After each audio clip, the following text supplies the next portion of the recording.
সবাইকে স্বাগত জানাই স্বপ্নদলের এই আজকের আয়োজনে। আজ একটি বিশেষ দিন, আজ 6 আগস্ট হিরোশিমা দিবস।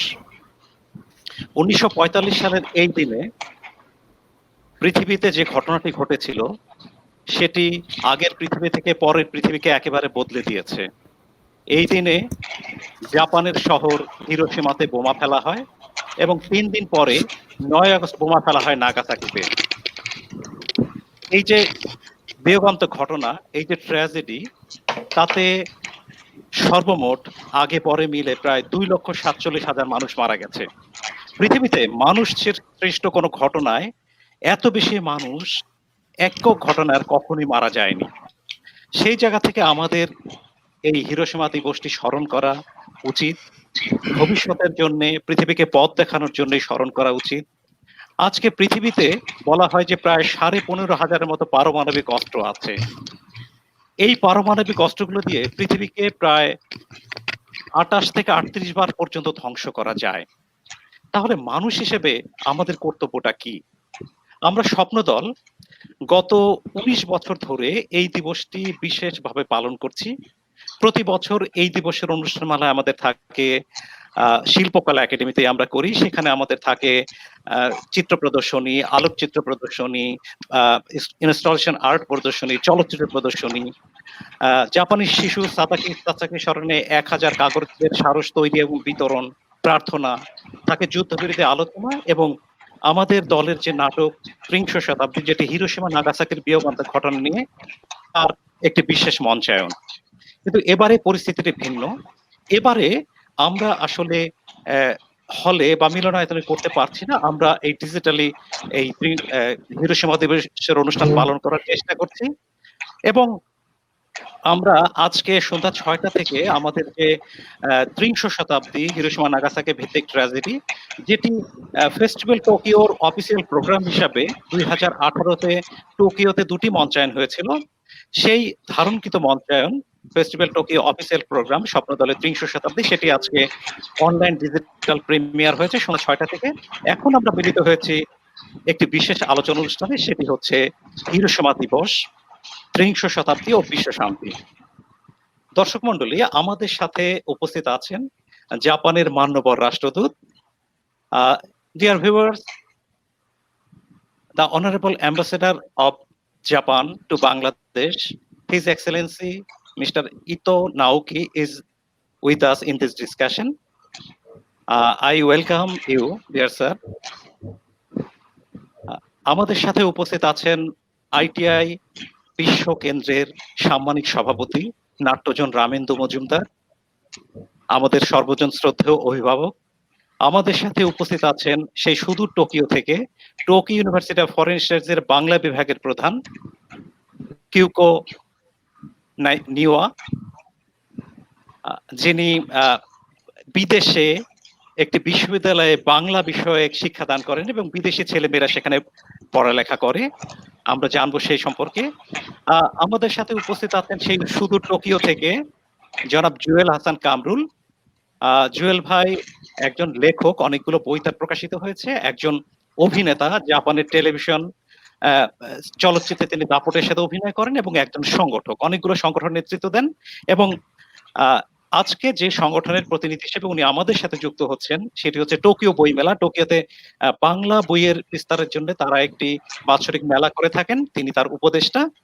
এবং আমাদের সাথে আরো আছেন স্বপ্ন দলের কয়েকজন সদস্য, যারা বিশেষত ত্রিংশ শতাব্দী নাটকের অভিনয় করেন এবং এই ত্রিংশ শতাব্দী নাটকের সাথে যারা ইতোমধ্যে জাপান, ইংল্যান্ড, ভারতের রাষ্ট্রীয় নাট্য উৎসব, ভারত রং মহোৎসব সহ ভারতের অসংখ্য উৎসবে ভ্রমণ করেছেন।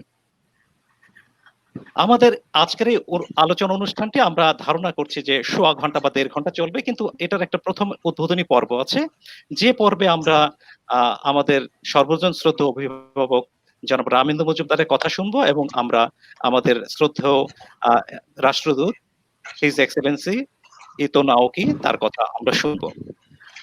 আমি প্রথমেই অনুরোধ জানাই জনাব রামেন্দু মজুমদারকে, আজকে এই হিরোশিমা নাগাসাকি ট্র্যাজেডি তার 75 বছর পূর্তি, এই 75 বছর পূর্তিতে এসে বিশ্ব শান্তির জন্য স্বপ্নদলের প্রয়াস সম্পর্কে তিনি আগে শুরু থেকে জানেন, তিনি আমাদের উদ্দেশ্যে কিছু বলবেন। অনুরোধ করছি জনাব Ramendra Majumdar. Good evening, His Excellency, the Honorable Ambassador of Japan, ladies and gentlemen present here tonight. Today we are observing the 75th year of Hiroshima Day, which is one of the most tragic events in our recent history. We all remember this day throughout the world every year, only to reassure our commitment for peace. That is the main objective.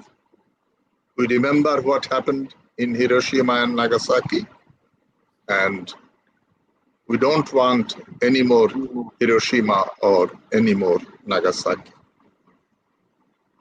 Albert Einstein once said, "Peace is not merely absence of war, but the presence of justice, of law, of order, in short of government." I fully endorse his views because there is no war at the moment in the world, but a tremendous pandemic has upset our known world. That is not peace. We are in distress, and whatever we do to ensure peace, we must see that we are aware of the climate, we do justice to our nature, and we must believe in one thing, that in this world, not only mankind, but also the nature has a right to live in its own way. That we forgot, and that's the revenge of nature, I would say, that now we are seeing. And what we see today is a very pitiful state of our health conditions, mostly in countries like ours, developing countries like ours. We don't have coverage for all people for their health. That is most important. That's why Bangabandhu Sheikh Mujibur Rahman, when taking the constitution in 1972, he included socialism. Socialism means justice to everyone and health care, housing, everything, social safety network to everyone. We must ensure that, otherwise we can't live. And fortunately, Japan is the biggest partner in our development throughout these years. Since Bangladesh came into being, Japan was the first country to offer their help to rebuild this country. I take this opportunity to express our gratitude to Japanese government, Japanese people, through our Honorable Ambassador. And today, I want to say one thing, that we must stand against the nuclear policies of many countries. We see that many countries have nuclear weapons, but this is very dangerous and can destroy the world several times, not only once. I remember visiting Hiroshima about 7-8 years back. When I stood before the Hiroshima Peace Memorial Park, I felt that this is the most sacred place in the earth. It was something different feeling I can never forget. And I then I decided I must come back here once again for peace of mind, because peace is there, and I still cherish the wonderful memory. I got a souvenir from Hiroshima, and we also visited the museum where we can see how those things are kept to keep the memory living. And also there is one building which shows how the buildings were destroyed. So once again, thank you, Shopnadol, for organizing this. And we all, people of this world, must stand together, hold hands together for peace. Thank you. Thank you so much, dear Dada. You rightly expressed about the feelings whenever you have visited in Hiroshima. Me too visited Hiroshima, and my feelings is also same to you. And you are with us from the very beginning of our observation. This year we have filled 19 years of this observation. Thank you very much. As I told earlier, His Excellency Honorable Ambassador, that we have been observing the Hiroshima Day formally for 19 years from 2002. Every year we have elaborated programs. We have photography exhibition, candle lighting. We have making of 1,000 paper cranes for the memory of Sadako Sasaki, and we have a prayer also, and we have a NTR discussion, and also we have a special performance of our NTR production Trinsho Shatabdi. But this year we are unfortunate because for the coronavirus pandemic we have failed to arrange the program physically, but we honor this day and we try to organize, try to observe this day digitally. Thank you very much, Honorable Ambassador, for your kind presence. I requested you to deliver your lecture, but you prefer to question answering. So I have some questions to you. This is our observation of Hiroshima Day, of your tragedy, the tragedy of mankind. Please share your thoughts on this Hiroshima Day, which is the 75th anniversary of the tragedy. So thank you, Mr. Ripon, for having me on this program. I'm so honored to join all of you here. As Professor Majumdar mentioned, commitment to peace. That is what the Hiroshima Day is all about. I fully agree with that view. So 75 years ago today, on August 6, 1945, an atomic bomb was dropped on the city of Hiroshima. 3 days later, on the city of Nagasaki. So taking this opportunity of joining you on this program, I reverently express my sincere condolences to the souls of the great number of atomic bomb victims. As the number of survivors is getting fewer and fewer each year, it is all the more important to remember the tragedy and pass the lessons we have learned onto future generations. I think the event you are organizing has been an immense use of passing on to future generation those tragedies and lessons we have learned. And the tragedies in Hiroshima and Nagasaki caused by nuclear weapons must never be repeated. As the only country that has experienced the horror and of nuclear devastation, Japan has a mission of persistently working closely with countries and citizens in international community toward the realization of a world which is free of nuclear weapons and in the attainment of eternal peace.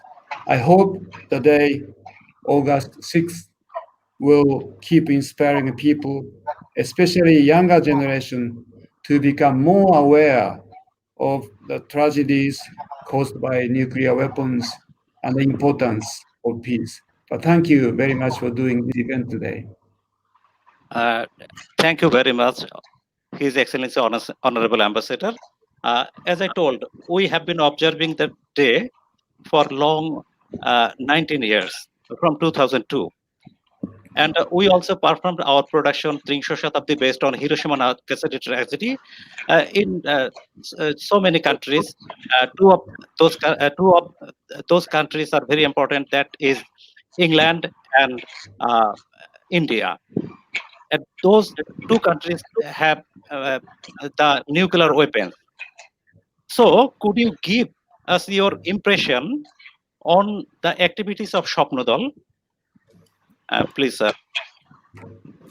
First, I would like to appreciate the remarkable initiatives which have been done by Swapanadal for 19 years to hold Hiroshima Day events so that people do remember what happened in Hiroshima and what people should learn from what happened in Hiroshima and Nagasaki. And Swapanadal is a very renowned theatrical troupe in this country. And I learned that the first production Swapanadal performed is this Trinsho Shatabdi. Excuse my pronunciation. But I have yet to see the chance to see this performance. But I heard this is a very powerful play with full of messages on atrocities against humanity. And as you explained at the outset of this program, your theatrical company made a tour to Japan in 2018 at the invitation of Japan Foundation and made a great success and left a very, very strong impression among audience in Japan. So I must congratulate on your success in Japan 2 years ago. And I think through play, you sent a very, very strong message to pursue the cause, which is very, very important for all the humanity. And I do really hope that you will have another opportunity to go to Japan and perform this really well-established play, so that particularly the younger generation of Japan will learn more about how the Bangladesh people think about tragedies, how the Bangladesh theatrical troupe considers those atrocities, so that those younger generation of Japanese will learn more about that. Because in Japan, peace has been very much taken for granted. So I think it's really important for theatrical company like Swapanadal will play a continuously very, very important part. And similarly, if you tour around the other countries, including England, India, which you mentioned, that is also very, very important role your company will be able to play for the eternal peace and for the pursuing a very important cause for humanity. But I do really offer my best wishes for the continued success of Swapanadal. Thank you very much, His Excellency Honorable Ambassador. I have a last question. Would you please share your message to Bangladeshi and viewers and also the viewers of abroad? Thank you very much. Please share your message. Yes, I would like to thank Bangladesh viewers for joining us and observing the Hiroshima Day today. So unfortunately, this year's event by Swapnabal is only through web online virtual one. But I truly appreciate the efforts of Swapnadel. And I do really feel grateful to the people of Bangladesh who have shown the sympathy to the victims of the atomic bomb and expressed strong views for the peace of the world by staging Hiroshima Days and participating in the related events. I have known that many Bangladesh people have been commemorating Hiroshima Day on 6th of August over many, many decades. But I wondered why. But after I came to this country in October last year, I realized that the stories of atomic bombing during World War II, as well as the story of Sasaki Sadako's 1,000 paper cranes, are on the school textbook. And school children do learn the history, tragedy of Hiroshima and Nagasaki. But the compassion the citizens of Bangladesh showed to the tragedies in Hiroshima and Nagasaki means a lot to us. The Hiroshima Day in Bangladesh is significant for our long-standing partnership. I hope that we, peoples of Japan and Bangladesh, will stand together to pursue the cause that is important for humanity. Hiroshima দিবস পালন করার জন্য আপনাদের আন্তরিকভাবে ধন্যবাদ জানাচ্ছি। আসুন, পারমাণবিক অস্ত্রের বিমুক্ত একটি পৃথিবী গড়তে আমরা সবাই ঐক্যবদ্ধ হই। অনেক অনেক ধন্যবাদ। Thank you so much, dear Ambassador, Honorable Ambassador, His Excellency Mr. Ito Naoki. We have this inaugural part, but we have to continue this discussion. But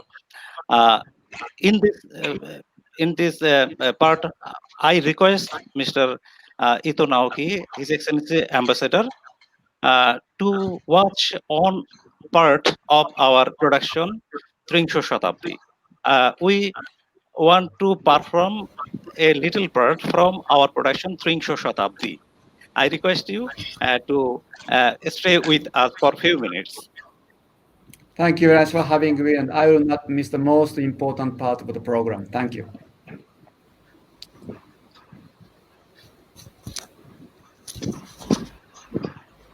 দর্শক মন্ডলী, আমরা ত্রিংশ শতাব্দী নাটকের অংশবিশেষ বিভিন্ন সময় অভিনয় করব আজকে আলোচনার মাঝখানে, লাইভ অভিনয়। আমরা ছোট একটি অংশের অভিনয় এখন করছি।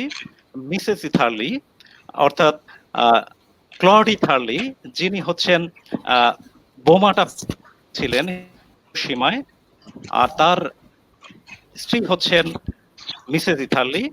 ক্লড ইথারলি পরবর্তীতে উন্মাদ হয়ে যায় এই ধ্বংসলীলা প্রত্যক্ষ করে। মিসেস ইথারলিকে এই ত্রিংশ শতাব্দী নাটকে মঞ্চে হাজির করা হয়। আমরা সেই জায়গা থেকে একটু অভিনয় এখন দেখব। মিসেস ইথারলি, আপনার স্বামী ক্লড ইথারলি সম্বন্ধে আমরা কয়েকটা কথা জিজ্ঞাসা করতে চাই। ক্লড ইথারলি এখন আমার স্বামী নন।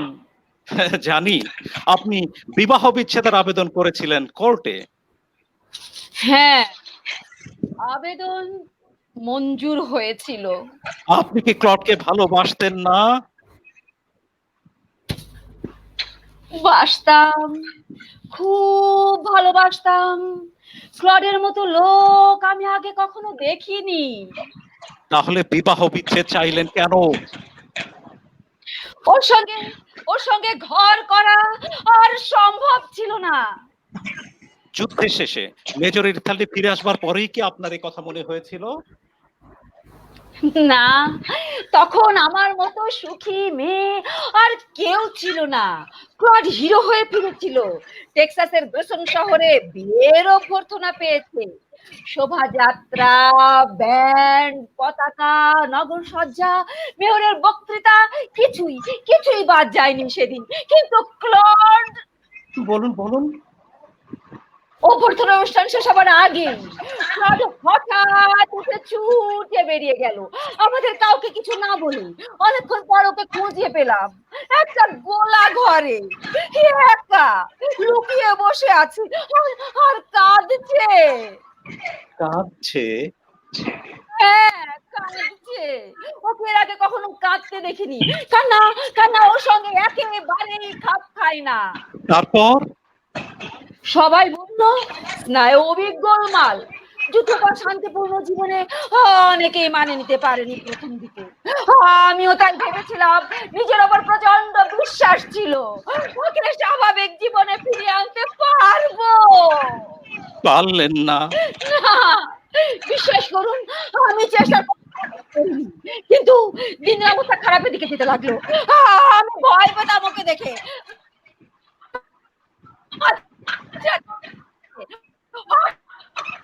আমি ওকে অমানুষিক গলায় চিৎকার করে উঠল, আমাকে ছেড়ে দাও, আমাকে ছেড়ে দাও। আর রিলিজ ইট। তারপর ওই এক চিৎকার রিলিজ ইট। তারপর শরীরে কাঁপতো, যেন নরক দেখছে। তারপর আবার চিৎকার করে উঠলো। No, not now!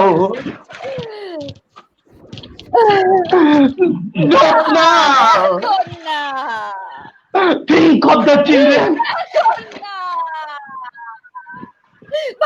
The children are burning! The children are burning!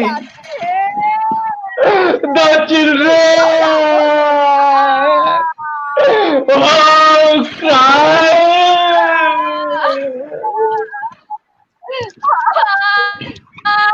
যিশু! ওই সময় ক্লদের মুখের দিকে তাকিয়ে ভয়ে আমার প্রাণ শুকিয়ে যেত। সমস্ত মুখ যন্ত্রণার ভয়ে এমন বিকৃত হয়ে উঠতো, ওকে চিনতে পারতাম না। সারা শরীর কাঁপতো। সকালে সকালে দেখতাম জ্বর এসেছে। বললে শুনতে পেত না। মাঝে মাঝে দু চোখ বড় করে মেলে আমাকে বলতো, হেই, জিনিসপত্র গুছিয়ে দাও, আমাকে হিরোশিমা যেতে হবে। ওই ওই পেন্টাগন হুকুম দিয়েছে। হিরোশিমা গিয়ে আমাকে দেখতে হবে, ওখানকার ছোট ছোট ছেলে মেয়েদের কি হয়েছে। Don't want me to go to Hiroshima, honey, the Pentagon! Don't want me to see what happened to the children there!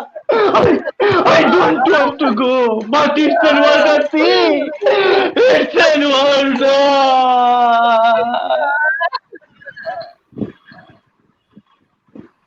ধন্যবাদ। We are watching a little part from the production Trinsho Shatabdi based on Hiroshima Nagasaki. We know Honorable Ambassador and Mr. Ramendra Majumdar, Honorable Ramendra Majumdar is very much busy, and they share time for our inaugural portion. Now we have to say goodbye to them. They have another program, but we are very much grateful to you all. Dear Ramendra Majumdar Dada, always you are with us, and we are very much pleased for your personality and for your helping tendency. And His Excellency Honorable Ambassador, we are very much grateful to you. We are waiting. We must wait for your presence, physical presence in our performance in the next year. In the then you will see the full performance. Thank you very much for your cooperation. Thank you very much.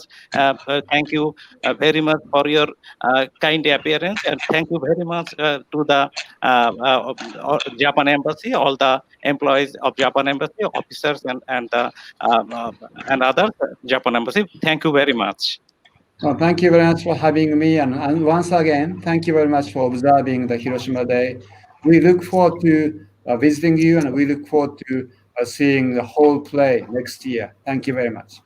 Thank you so much.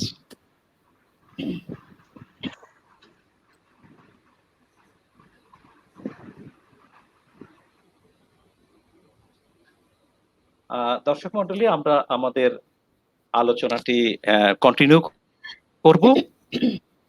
যেটা বলছিলাম, আমরা বাংলাদেশে Hiroshima দিবসটি পালন করছি অনেক বছর ধরে। এবার আমাদের 19 বছর পূর্ণ হচ্ছে। একাডেমিতে যে অনুষ্ঠানগুলো আমরা করতাম, এবছর সেটা করতে পারছি না, কিন্তু আমরা এবছর ভিন্নভাবে, অর্থাৎ আমরা ডিজিটালে পালন করছি। আমাদের সাথে যুক্ত আছেন সুদূর জাপান থেকে Kyoko Niwa, Tokyo University of Foreign Studies এর বাংলা বিভাগের প্রধান আছেন জুয়েল হাসান কামরুল, প্রবাসী বাঙালি, যিনি জাপানে বাংলাদেশের সংস্কৃতিকে ঊর্ধ্বে তুলে ধরেছেন তার লেখালেখি, তার অভিনয়, তার সাংগঠনিক ক্ষমতা ইত্যাদি, এবং টোকিও বইমেলা, যেটি আমাদের আজকের এই অনুষ্ঠানের সাথে সহযোগী হিসেবে আছে, তিনি তার উপদেষ্টা। বলা প্রয়োজন যে আমাদের এই অনুষ্ঠানের সাথে সহযোগী হিসাবে আজকে আছে টোকিও বইমেলা, আছে বাংলাদেশ এম্বাসি টোকিও জাপান, আছে টোকিও ইউনিভার্সিটি ফরেন স্টাডিজ এর বাংলা বিভাগ এবং বাংলা একাডেমি অস্ট্রেলিয়া। তো আমরা আমাদের আলোচনা এবার চলমান রাখবো এবং মাঝে মাঝে আমাদের কিছু ত্রিংশ শতাব্দী অভিনয় হবে। আমরা প্রথমে আসি কিউকো নিওয়া, আপনার কাছে। হ্যাঁ, আমাদের অত্যন্ত সৌভাগ্য হয়েছিল যে জাপানে আপনার সাথে আমাদের দেখা হয়েছিল। আপনার ছেলে মেয়েদেরকে নিয়ে আপনারা ত্রিংশ শতাব্দীর অভিনয় দেখেছিলেন এবং আমাদেরকে আমন্ত্রণ জানিয়েছিলেন আপনাদের ডিপার্টমেন্টে গিয়ে আপনাদেরও একটি নাটক ঠাকুরমার ঝুলি অবলম্বনে সুখী দুঃখ দেখার জন্য। আর ত্রিংশ শতাব্দীর যেটি জাপানি অনুবাদ হয়েছিল, যেটি ওই আমাদের পারফরমেন্স সময় কিউরিং, সেটি ডিপার্টমেন্টের একজন অনন্য শিক্ষক ইউকা ওকুদা, যিনি আজকের একজন অতিথি, যিনি সরাসরি আমাদের এখানে উপস্থিত হতে পারেন নাই কারিগরি কারণে, কিন্তু তিনি তার বক্তব্য রেকর্ড করে পাঠিয়েছেন এবং এই অনুষ্ঠানের জন্য তিনি একটি গানও গেয়েছেন। আমরা শেষ দিকে সেটা শুনবো। তিনি রবীন্দ্রসঙ্গীতের শিল্পী এবং বাংলা শিক্ষক। তো প্রথমত জানতে চাই যে শতাব্দী হিরোশিমা দিবসের এই 75 বছর পূর্তিতে এসে ত্রিংশ শতাব্দী সম্পর্কে আপনার অনুভূতিটা যদি একটু বলেন। হ্যাঁ, আমি এই ত্রিংশ শতাব্দী নাটক দেখেছি 2 বছর আগে টোকিওতে। তো আমি আমাদের ছাত্রছাত্রীরা সঙ্গে এই নাটক দেখেছি। আর এবারও এই সময় অনলাইনে আরেকবার দেখেছি। আর অত্যন্ত ভালো লেগেছে। তো এখন একটু এই নাটক সম্পর্কে বলতে চাই। তো এই নাটকে অনেক কথা আছে, জটিলতাও আছে, তো স্মরণীয় বাণীও আছে। কিন্তু এখন শুধুমাত্র একটা কথা বলতে চাই অন্য দিক থেকে দেখে। তো আমার ধারণায় এই নাটকের বৈশিষ্ট্য হচ্ছে এক ধরনের সরলতা। সরলতা মানে এই যে আমাদের এই নাটক আপনাদের এই নাটকের মঞ্চে এই আ বড় কোনো equipment তো নেই। আপনারা শুধুমাত্র এই গামছা দিয়ে বিভিন্ন অবস্থা প্রকাশ করেন। আর সেই পদ্ধতি এ সেরকম আপনাদের নাট্যশালা আমার খুব ভালো লাগলো। এই নাটকের বিষয়ে বাণী ও মেসেজটা খুব ইম্পোর্টেন্ট বটে। কিন্তু এই মেসেজটা বারবার বলা হয়েছে এ পর্যন্ত। আরো বলা হবে। তো আর নাটকের মতো সাহিত্যিক রচনায় কিভাবে এই একই মেসেজ সুন্দরভাবে তৈরি করা তো কঠিন কাজ মনে হয়। ত্রিশ শতাব্দীর অনুপমতা এই যে প্রকাশনের এই সরলতা, এই নাট্যশালা। তো আমি বলতে চাইছি যে আমাদের দেশে অবশ্যই হিরোশিমা নাগাসাকি সম্পর্কে অজস্র লেখালেখি হয়েছে। নাটক আছে, ছবিও আছে, গল্প, উপন্যাস, কবিতা অজস্র আছে। কিন্তু এত বড়, এত সাংঘাতিক ঘটনা আ শুধু কথা দিয়ে বা শব্দ দিয়ে বর্ণনা করা অত্যন্ত কঠিন। তো ছবি হলেও তাই। শুধুমাত্র কয়েকটা ছবি দেখেও বাস্তবিক অ অ অবস্থা অভিভূত করা যায় না। তো আপনারা নিশ্চয়ই বুঝতে পারবেন যে এ আ আপ আপনারাও আপনাদেরও অভিজ্ঞতা আ আছে মুক্তিযুদ্ধের মতো। মুক্তিযুদ্ধ নিয়ে অনেক কথা বলা হয়েছে, নাটকও আছে, ছবিও আছে। এ কিন্তু কখনো, কখনো মনে হচ্ছে নাকি যে এ বাস্তবিক অবস্থা তো আরো খারাপ ছিল বা আরো বলা দরকার। আরো এ আর যত বেশি শব্দ দিয়ে এ কথা বলা হয়, ততই এ আরো বলা দরকার মনে হচ্ছে। তো যথেষ্ট নয়। তো সেই ক্ষেত্রে ত্রিশ শতাব্দীর নাট্যশালা এক ধরনের সফলতা লাভ করেছে মনে হয়। কারণ এই সরল এই পদ্ধতির নাটক দেখে দর্শকদের নিজের মনে কল্পনা করতে হয়। এ বাস্তবিক অবস্থা কিরকম ছিল, কি হয়েছে, কেমন হয়েছে কল্পনা করেন।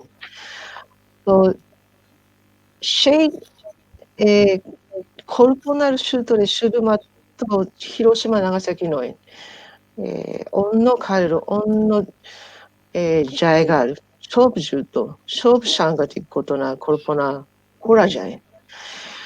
তো আমার ধারণা এই কল্পনা শক্তি বা ইমাজিনেশন সবচেয়ে ইম্পোর্টেন্ট শক্তি হবে যুদ্ধ থামানোর জন্য।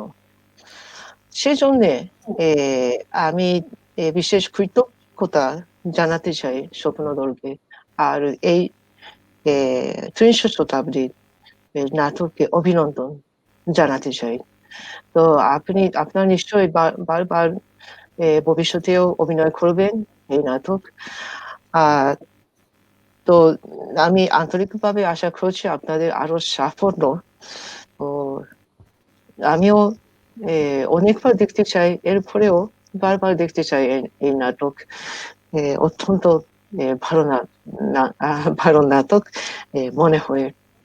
সেটা হচ্ছে এ এ আ আ আমার এ কি বলবো? এই নাটক সম্পর্কে এ পড়ার। Thank you. কিউকো নিওয়া, চমৎকার লাগলো আপনার কথাগুলো। আপনার কাছ থেকে আরো শুনবো। আপনার নিশ্চয় মনে আছে যে যখন আমরা শতাব করি, হল ভরা দর্শক, জাপানি দর্শক যারা কেঁদেছিলেন এবং হুম, হুম, হুম, হুম, দুটি প্রদর্শনীতে আমাদের হুম, প্রতিদিন হুম, প্রদর্শনীর পরে আমাদের দুইবার বের হয়ে গিয়ে আবারও ফিরতে হুম, হয়েছে হুম, হুম, দর্শকের হাততালির জন্যে। হুম, তো সেই অনুভূতিটা জাপানিদের কাছে এতটা মানে ভেতর থেকে অনুভূতিটা কি করে হলো একজন হুম, জাপানি হিসেবে, আবার বাংলা সংস্কৃতির অনুরাগী হিসেবে আপনি সেটা কি মনে করেন? হুম। হ্যাঁ, আমিও আমিও কাঁদতে চাইছিলাম। তো এ আপ আমরা অবশ্যই হিরোশিমা নাগাসাকি সম্পর্কে অনেক শুনে এসেছি। তো এ সাধারণত সবাই হিরোশিমা যায় স্কুল এক্সকারশন হিসেবে। আর অনেক শুনি এ বলা হয়। কিন্তু আপনাদের এই নাটক থেকে নতুন চোখে দেখতে পাচ্ছি এই ঘটনাকে। শুধুমাত্র আমাদের সাংগতিক ঘটনা নয়, এটা বিশ্বের এ বিভিন্ন সাংগতিক ঘটনার একটা। আর এ এটা এক ধরনের নতুন অভিজ্ঞতা আমাদের জন্যে। তো এ বুঝতে পারি সবাই কাঁদছে নাটক দেখে। তো নতুন কিছু অভিভূত সেখানে ছিল মনে হয়। অশেষ ধন্যবাদ। আমরা আবার আলোচনায় ফিরবো। আমরা এখন ত্রিংশ শতাব্দী থেকে ছোট একটি অভিনয় দেখব। হুম, হুম। আহ, যে বোমাটি আমেরিকা ফেললো হিরোশিমাতে, সেই বোমাটির নাম কি ছিল? বোমাটির নাম ছিল লিটল বয়, অর্থাৎ ছোট শিশু। যে বোমাটি 9 তারিখে নাগাসাকিতে ফেলা হলো, সেই বোমাটার নাম কি? সেই বোমাটার নাম হচ্ছে ফ্যাটম্যান। আমরা সাধারণত ফ্যাটম্যান বা এরকম মজা করে হয়তো বলি কখনো কখনো। এইরকমই মজা হিসেবে নিয়েছিল হয়তো এই বোমা ফেলার যারা ফেলেছে তারা। কিন্তু এটা পৃথিবীকে যে ধ্বংসের দ্বার প্রান্তে এনেছে, আমি শুরুতেই বলেছি যে এখন যে প্রায় 15,500 মতো পারমাণবিক অস্ত্র আছে, সেটি দিয়ে এই পৃথিবীকে তো আসলে 28 থেকে 38 বার পর্যন্ত ধ্বংস করা সম্ভব। তো আমরা এই শিশুদের উপর এই লিটল বয় নামের বোমা জাপানের শিশুদেরকে কি করলো, আমরা তার একটু নমুনা দেখি, যেটি একটি সত্য ঘটনা। ইউশিহিরো কিমুরা, যে পরবর্তীতে একজন শিক্ষকের তত্ত্বাবধানে বা শিক্ষকের অনুরোধে লিখেছে এবং যেটা পরবর্তীতে বই হিসেবে প্রকাশ হয়েছে, আমরা সেই ইউশিহিরো কিমুরার অংশ থেকে একটু দেখি।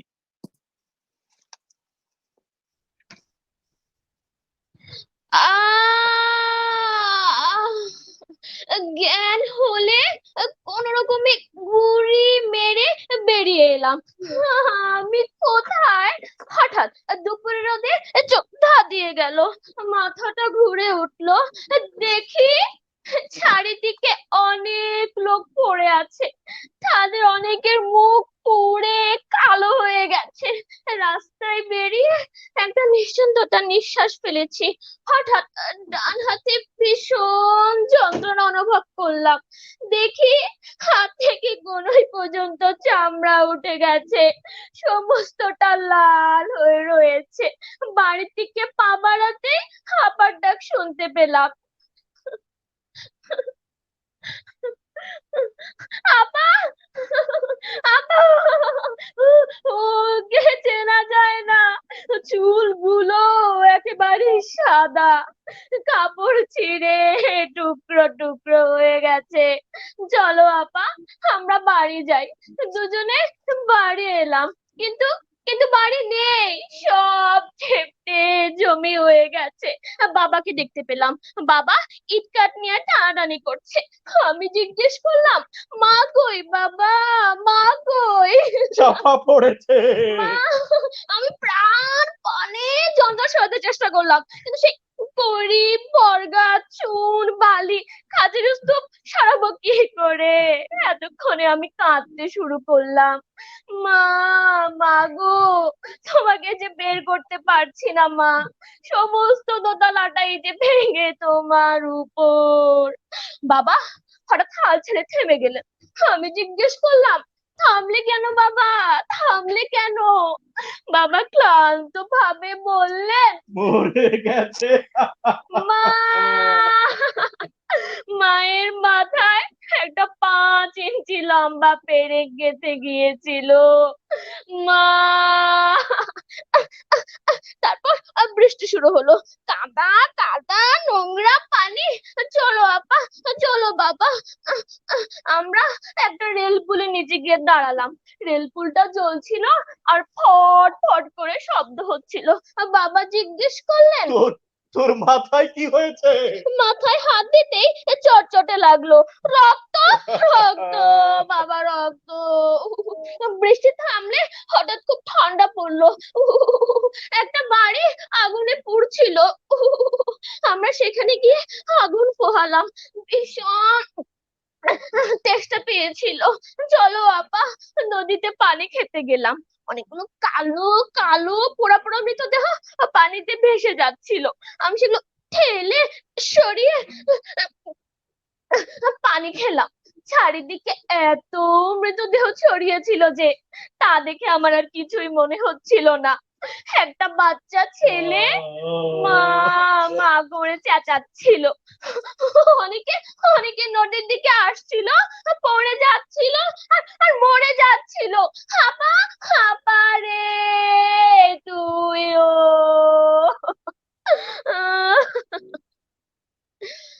ধন্যবাদ। আমরা যে অংশটা দেখলাম ইউশিহিরো কিমুরা, ওর বোনটি মারা গিয়েছিল 9 দিন পরে, তার লাশ খুঁজে পাওয়া যায়নি।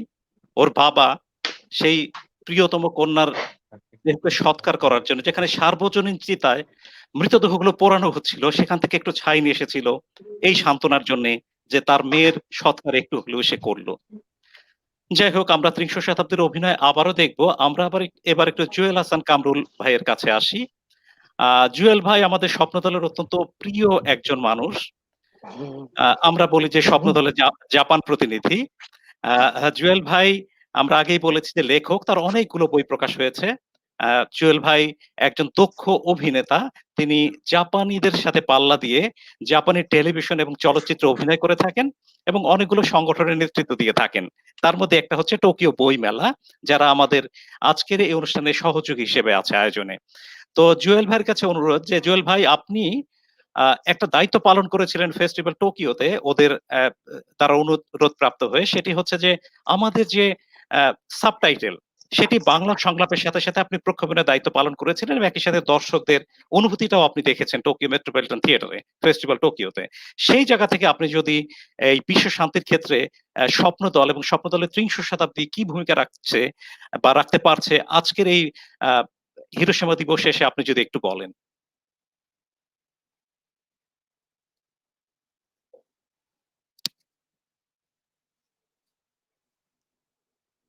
মিউট করা আছে জুয়েল ভাই, মিউট করা আছে। জুয়েল ভাই, মিউট করা আছে।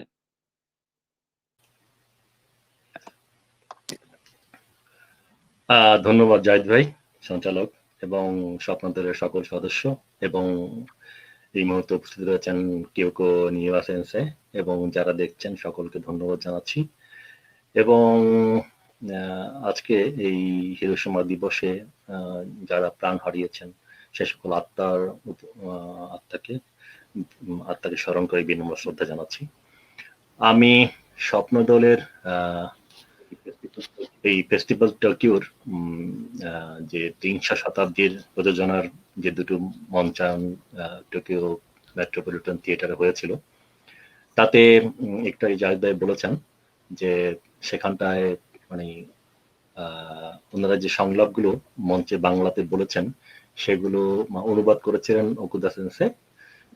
সেটা আমার কাজ ছিল যে মানে সাবটাইটেল গুলোকে কিউইং করা, অর্থাৎ ওখান থেকে ডিরেকশন দিয়ে মঞ্চে সেগুলো মানে প্রক্ষেপণ করা। তো সে কারণে বাংলা সংলাপ হলেও সেটা জাপানিদের কাছে, যারা জাপানে বসবাস করে দেশের বিদেশি যারা রয়েছেন তাদের কাছে এটা বোধগম্য হয়েছে যে নাটকের পরেও কথাগুলো কি ছিল সেটা জাপানিরা এবং অন্যান্য বিদেশিরা জাপানে যারা থাকেন, যারা পড়তে পারেন কাঞ্জি গুলো, তারা পুরোপুরি অনুভব করতে পেরেছেন। এবং আমি দেখেছি যে আমি এটা বরাবর বলে থাকি যে নাটক পৃথিবীতে বহু রকমের হয়ে থাকে। আমি নিজেও নাটকের একজন, মঞ্চ নাটক দীর্ঘ জীবন করেছি, এখন হয়তো টেলিভিশন সিনেমায় কাজ করছি কিছু কিছু। সেই অর্থে নাটক বহু ধরনের হয়ে থাকে, মঞ্চ নাটক। কিন্তু এই নাটক আমাদের একবার দেখা উচিত। একবার দেখলে মনে হবে যে বিশ্ব শান্তির জন্য এই নাটক কি বলছে, মানুষকে ভালোবাসার জন্য এই নাটক কি বলছে, মানুষকে যুদ্ধ না করবার জন্য কি মেসেজ দিচ্ছে এই নাটক। তো পৃথিবীর শান্তির জন্য এই নাটক এই টোকিও মেট্রোপলিটন থিয়েটারে আমি অনুভব করেছি, যেটা কিয়োকো নিওয়া সেন্সে আগেও বলেছেন যে আমি জাপানিদের নাটক, আমি বহু নাটক, মঞ্চ নাটক দেখি, জাপানে দেখি, এই মুহূর্তে দেখছি এবং বহু দেখেছি, কিন্তু এভাবে কোন নাটক দেখে কোন জাপানিদেরকে এভাবে কাঁদতে দেখিনি। আমার স্ত্রী সন্তান সেদিন উপস্থিত ছিল। আমার স্ত্রী, দর্শক যারা দেখছেন তাদের জন্য বলছি, আমার স্ত্রী একজন জাপানি নাগরিক এবং আমার সন্তান সেদিন মায়ের সঙ্গে ছিল উপস্থিত এবং তারা কেঁদেছে। এবং আমার স্ত্রী হিরোশিমার মানুষ, যদিও তাদের আত্মীয় স্বজন অর্ধেকের বেশি টোকিওতে বসবাস করে, কিন্তু এই যে আমার স্ত্রী দেখে যে মানে উনি যে কেঁদেছে, নাটক দেখেও বাইরে এসেও চোখের জল মুছছে মানে রুমাল দিয়ে, এটা আমার কাছে একটু অন্যরকম মনে হয়েছে। এবং আমার পরিচিত বন্ধুরা অনেক জাপানিরা এসেছিলেন, তারাও দেখেছি যে কাঁদতে কাঁদতে বাড়ি যাচ্ছেন এবং হলের মধ্যে অনেকক্ষণ বসে কাঁদছেন। জাপানিরা হয়তো একটু আগে কিকুনিয়া ফ্যান্সি যারা বলেছেন যে অনেক লেখা তারা পড়েছেন, অনেক বইয়ে তারা হিরোশিমা নাগাসাকির এই আণবিক বোমার বিস্ফোরণের কথা তারা জেনেছেন এবং অনেক সিনেমা দেখেছেন, টেলিভিশনের ডকুমেন্টারি দেখেছেন এবং অনেক ফেস্টিভ্যালের ছবি দেখেছেন। নানাভাবে তারা হিরোশিমা নাগাসাকির কথা পত্র পত্রিকা নিয়মিত পড়ছেন। কিন্তু একজন বিদেশি নাট্যকার, একজন বিদেশি নির্দেশক অন্য দেশের পোশাক পরে, অন্য দেশের গামছা ব্যবহার করে একটি সাধারণ মঞ্চে হিরোশিমা এবং নাগাসাকি এবং বিশ্ব শান্তির জন্য যে মানে ট্র্যাজেডিক ঘটনাটা যেভাবে উত্থাপন করেছে, এটা সমস্ত জাপানিরা, সমস্ত দর্শকরা অভিভূত হয়েছে, বিস্মিত হয়েছে। কারণ এই জন্য যে তারা এটা আশা করেনি যে এরকম একটা প্রযোজনা, এমন একটা নাটক তারা আজকে চোখের সামনে দেখবে।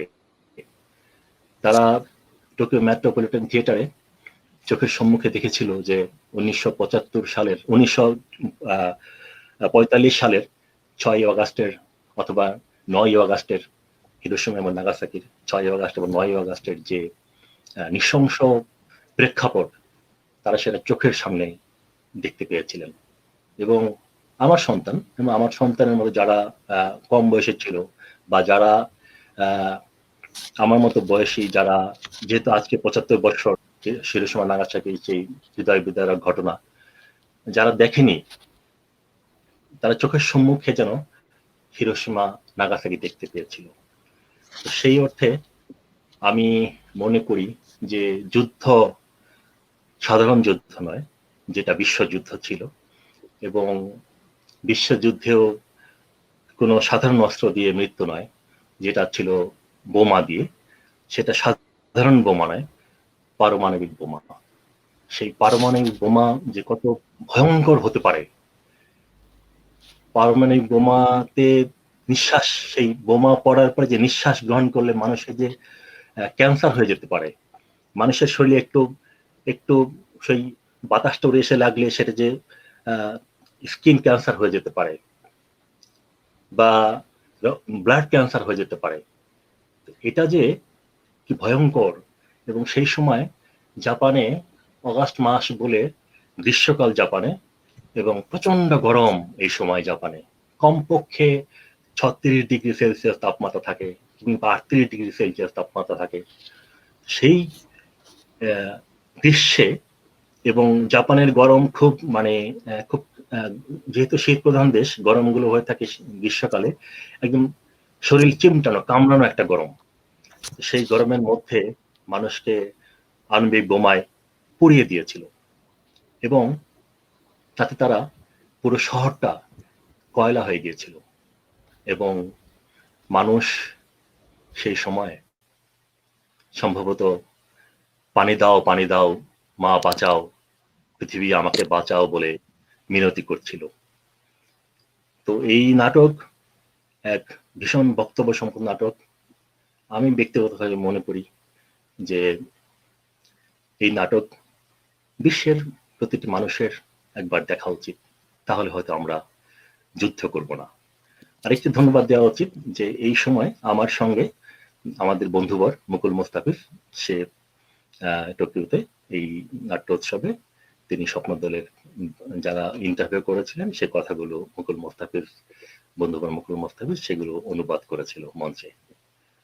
ধন্যবাদ জাহিদ ভাই। আপাতত জুয়েল ভাই, অশেষ ধন্যবাদ। আপনি আমাদের 2018 যে ভালো লাগার স্মৃতিগুলো সেটি স্মরণ করিয়ে দিলেন। আমরা 2002 থেকে এই নাটক নিয়মিত মঞ্চায়ন করি। 16 বছর পর আমরা জাপানি মঞ্চে এটি করতে পেরেছিলাম এবং সেটি আমাদের 101 এবং 102তম প্রদর্শনী ছিল। সেটি আমাদের জন্য একটা ভালো লাগার স্মৃতি। আমরা কিউকো নিও সানের কাছে যাব।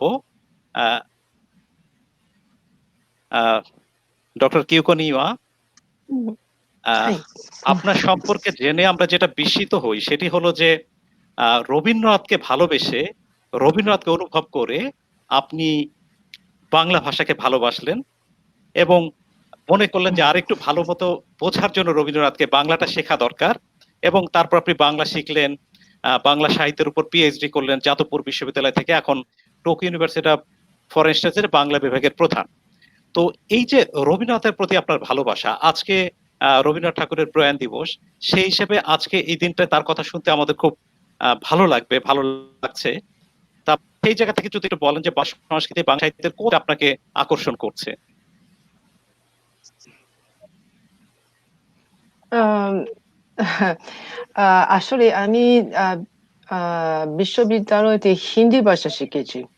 তো যখন আমি ছাত্রী ছিলাম, তখন আমাদের ইউনিভার্সিটিতে বাংলা বিভাগ ছিল না। তো সেজন্যে প্রথমে হিন্দি শিখেছি। এ আর কিন্তু আমি প্রথম থেকে সাহিত্য নিয়ে কিছু কাজ করতে চাইছিলাম। তো সাহিত্য পড়ে এ বাংলা শিখতে হবে। তো এ আমি নিজে শিখতে শুরু করেছি। আর তখন রবীন্দ্রনাথকে ছাড়া এ কোনো অনুবাদ ছিল না জাপানি ভাষায়। কেউ জানতেন না রবীন্দ্রনাথকে ছাড়া বাংলা ভাষায়, বাংলা সাহিত্যে কে আছে, কিরকম আছে। তো আ উম তারপরে আমি পড়তে শুরু এ করেছি রবীন্দ্রনাথের রচনা। তো রবীন্দ্রনাথের রচনা মূল ভাষায় পড়ার জন্য বাংলা ভাষা শিখেছি। তো তারপরে কলকাতায় গিয়ে এ আরেকটু বাংলা ভাষা শিখেছি। আর এ এ অবশ্যই জেনেছি রবীন্দ্রনাথকে ছাড়াও অনেক ভারত কবি, উপন্যাসকার, এ অজস্র ভালো সাহিত্যিক রচনা আছে বাংলায়। এ আজকাল তো শুধু রবীন্দ্রনাথকে নয়, আধুনিক এ কবিতা নিয়ে কাজ করছি, গল্প উপন্যাস নিয়েও। এ আমার এ অত্যন্ত ভালো লেগেছে বাংলা সাহিত্য। বিভিন্ন সাহিত্য তো আছে বাংলা ভাষায়। শুধুমাত্র এ বাংলাদেশেও আছে আর পশ্চিমবঙ্গে আছে। তো প্রাচীনকালেও আছে। ও বিভিন্ন ধরনের তো আছে। কিন্তু জাপানে আমাকে ছাড়া বিশেষ কেউ এই কাজ করে না বলে। এ এ শুধুমাত্র আমি মনের মতো কাজ করতে পারি। সে যাই হোক, তা আমাদের বিশ্ববিদ্যালয়তে বাংলা বিভাগ চালু হয়েছে ২০১২ সালে। তুলনামূলকভাবে এটা নতুন বিভাগ, সবচেয়ে নতুন বিভাগ। এ আর আমাদের বিভাগে সব মিলিয়ে ৪০ জন ছাত্রছাত্রী আছে। বছরে ১০ জন ছাত্রছাত্রী আছে। ছাত্রী বেশি আমাদের ইউনিভার্সিটিতে। এ আর আমাদের বিভাগ নতুন বলে স্নাতক এখনো খুব কম। শুধুমাত্র কয়েকজন। কিন্তু তারা এ এখন তো কোম্পানিতে, সরকারি অফিসে কাজ করে। এ আর ভবিষ্যতে নিশ্চয়ই এ বাংলার সঙ্গে কিছু না কিছু কাজ করবে আশা করছি। বন্ধুত্বের এই ২ দেশের বন্ধুত্বের জন্যে ঘনিষ্ঠ আদান-প্রদানের জন্যে কাজ করবে। এ আর আরো আশা করছি তাদের মধ্যে কেউ আরো এ পড়াশোনা করে গবেষক হিসেবে কাজ করবে। তো এখন তো কেউ নেই, কিন্তু ভবিষ্যতে এ এ আরো ছাত্রছাত্রী আমাদের বিভাগে পড়াশোনা করে আমার চেয়ে বড় ভালো গবেষক হবে আশা করছি। আমরা যখন কোনো বিদেশিদের মুখ থেকে বাংলা ভাষা শুনি আমাদের একটা অন্যরকম আনন্দ হয়, কারণ এই ভাষার জন্য তো আমরা রক্ত দিয়েছি। এবং টোকিও যে মেট্রোপলিটন থিয়েটারে আমরা অভিনয় করেছিলাম, তার সামনে রয়েছে শহীদ মিনার। সেটি দেখলে আমাদের মধ্যে একটা ভিন্ন রকমের আনন্দ তৈরি হয়, হ্যাঁ। ভিন্ন রকমের একটা বোধ তৈরি হয়। আবার আমরা আমরা আপনাদের কাছে ফিরবো, আবার একটু ত্রিংশ শতাব্দী থেকে অভিনয় করি। ডক্টর মিচিকো হাচিয়া, যিনি এই বিরূপ পরিস্থিতির মধ্যেও রোগীদের চিকিৎসা করছিলেন এবং একটা পর্যায়ে তিনি নিজেও আবার আক্রান্ত হন এই ব্লাড ক্যান্সারে, অর্থাৎ পারমাণবিক যে ক্যান্সার, সেই ক্যান্সারে। তো সেই মিচিকো হাচিয়ার অভিনয় থেকে আমরা একটু অংশ দেখে আসি।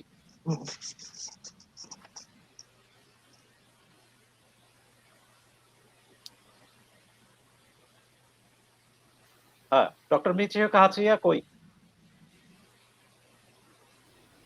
সামাদ সম্ভবত ডিসকানেক্ট হয়ে গিয়েছে। আচ্ছা, ঠিক আছে, আমরা পরের অংশে চলে যাই। পরে এনেমান। হ্যাঁ, এনেমান কাওয়াগুচি। দর্শকদের বলা দরকার যে নেটওয়ার্কের কারণে কেউ কেউ কখনো কখনো ডিসকানেক্ট হতে পারে, পরে এসে যুক্ত হলে আমরা সেই অংশটা আবার দেখবো। মিচিকো হাচিয়ার আমাদের সাথে আছে অর্ক অপু। জাপানে নানা ধরনের লোক সাফার করেছে এই পারমাণবিক অস্ত্রে, পারমাণবিক বোমায়। তো এনোমান কাওয়াগুচি, তিনি হচ্ছেন একজন মেকানিক্যাল ইঞ্জিনিয়ার। তিনি হিরোশিমাতে বোমায় আক্রান্ত হন এবং তারপর তিনি ছুটতে ছুটতে প্রাণ বাঁচিয়ে পালিয়ে কোন রকমে নিজের শহরে গিয়ে হাজির হন। দুর্ভাগ্যক্রমে সেই শহরটা হচ্ছে নাগাসাকি, এবং তিনি তৃতীয়বার বোমার আক্রান্ত হন। এবং তারপর তার মধ্যে যে পরিবর্তনগুলো দেখা যায় এবং তিনি যে রোগে আক্রান্ত হন, অ্যাটমিক ক্যান্সার, এবং পরবর্তীতে তার আবার অনেক মূল্যটা বেড়ে যায়, কারণ এবিসিসি আমেরিকান সংগঠন তারা আবার তাকে পরীক্ষা নিরীক্ষা করার জন্য অ্যাটমিক ক্যান্সার নানা রকমের চেষ্টা ইত্যাদি করে। তো আমরা সেই এনেমন কাওয়াগুচির দুর্দশার জায়গা থেকে একটু আমরা দেখবো এবার।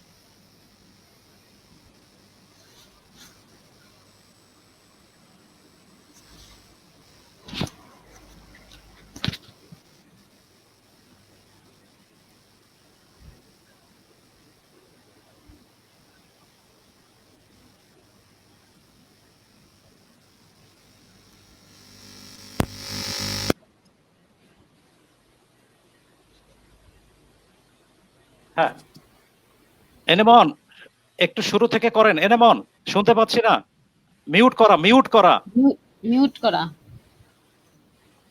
হ্যাঁ, মিউট এবার করা। করেন। হ্যাঁ, শুরু করেন। কারখানা এপিসেন্টার থেকে 4500 মিটার দূরে, তবু ব্লাস্টের ধাক্কায় পড়ে গেলাম। তারপর জ্ঞান হলো, ব্লাস্টে জামা ছিঁড়ে নিয়ে গেছে, কারখানার গুদামে আগুন ধরে গেছে। আগুন আর ধোঁয়া আর ধুলো আর মেঘ। হ্যাঁ, মেঘ মেঘ বাটি থেকে আকাশে উঠছে। কিছু বুঝলাম না। উঠলাম, কোমরে খুব ব্যথা। হাত দিলাম, রক্ত।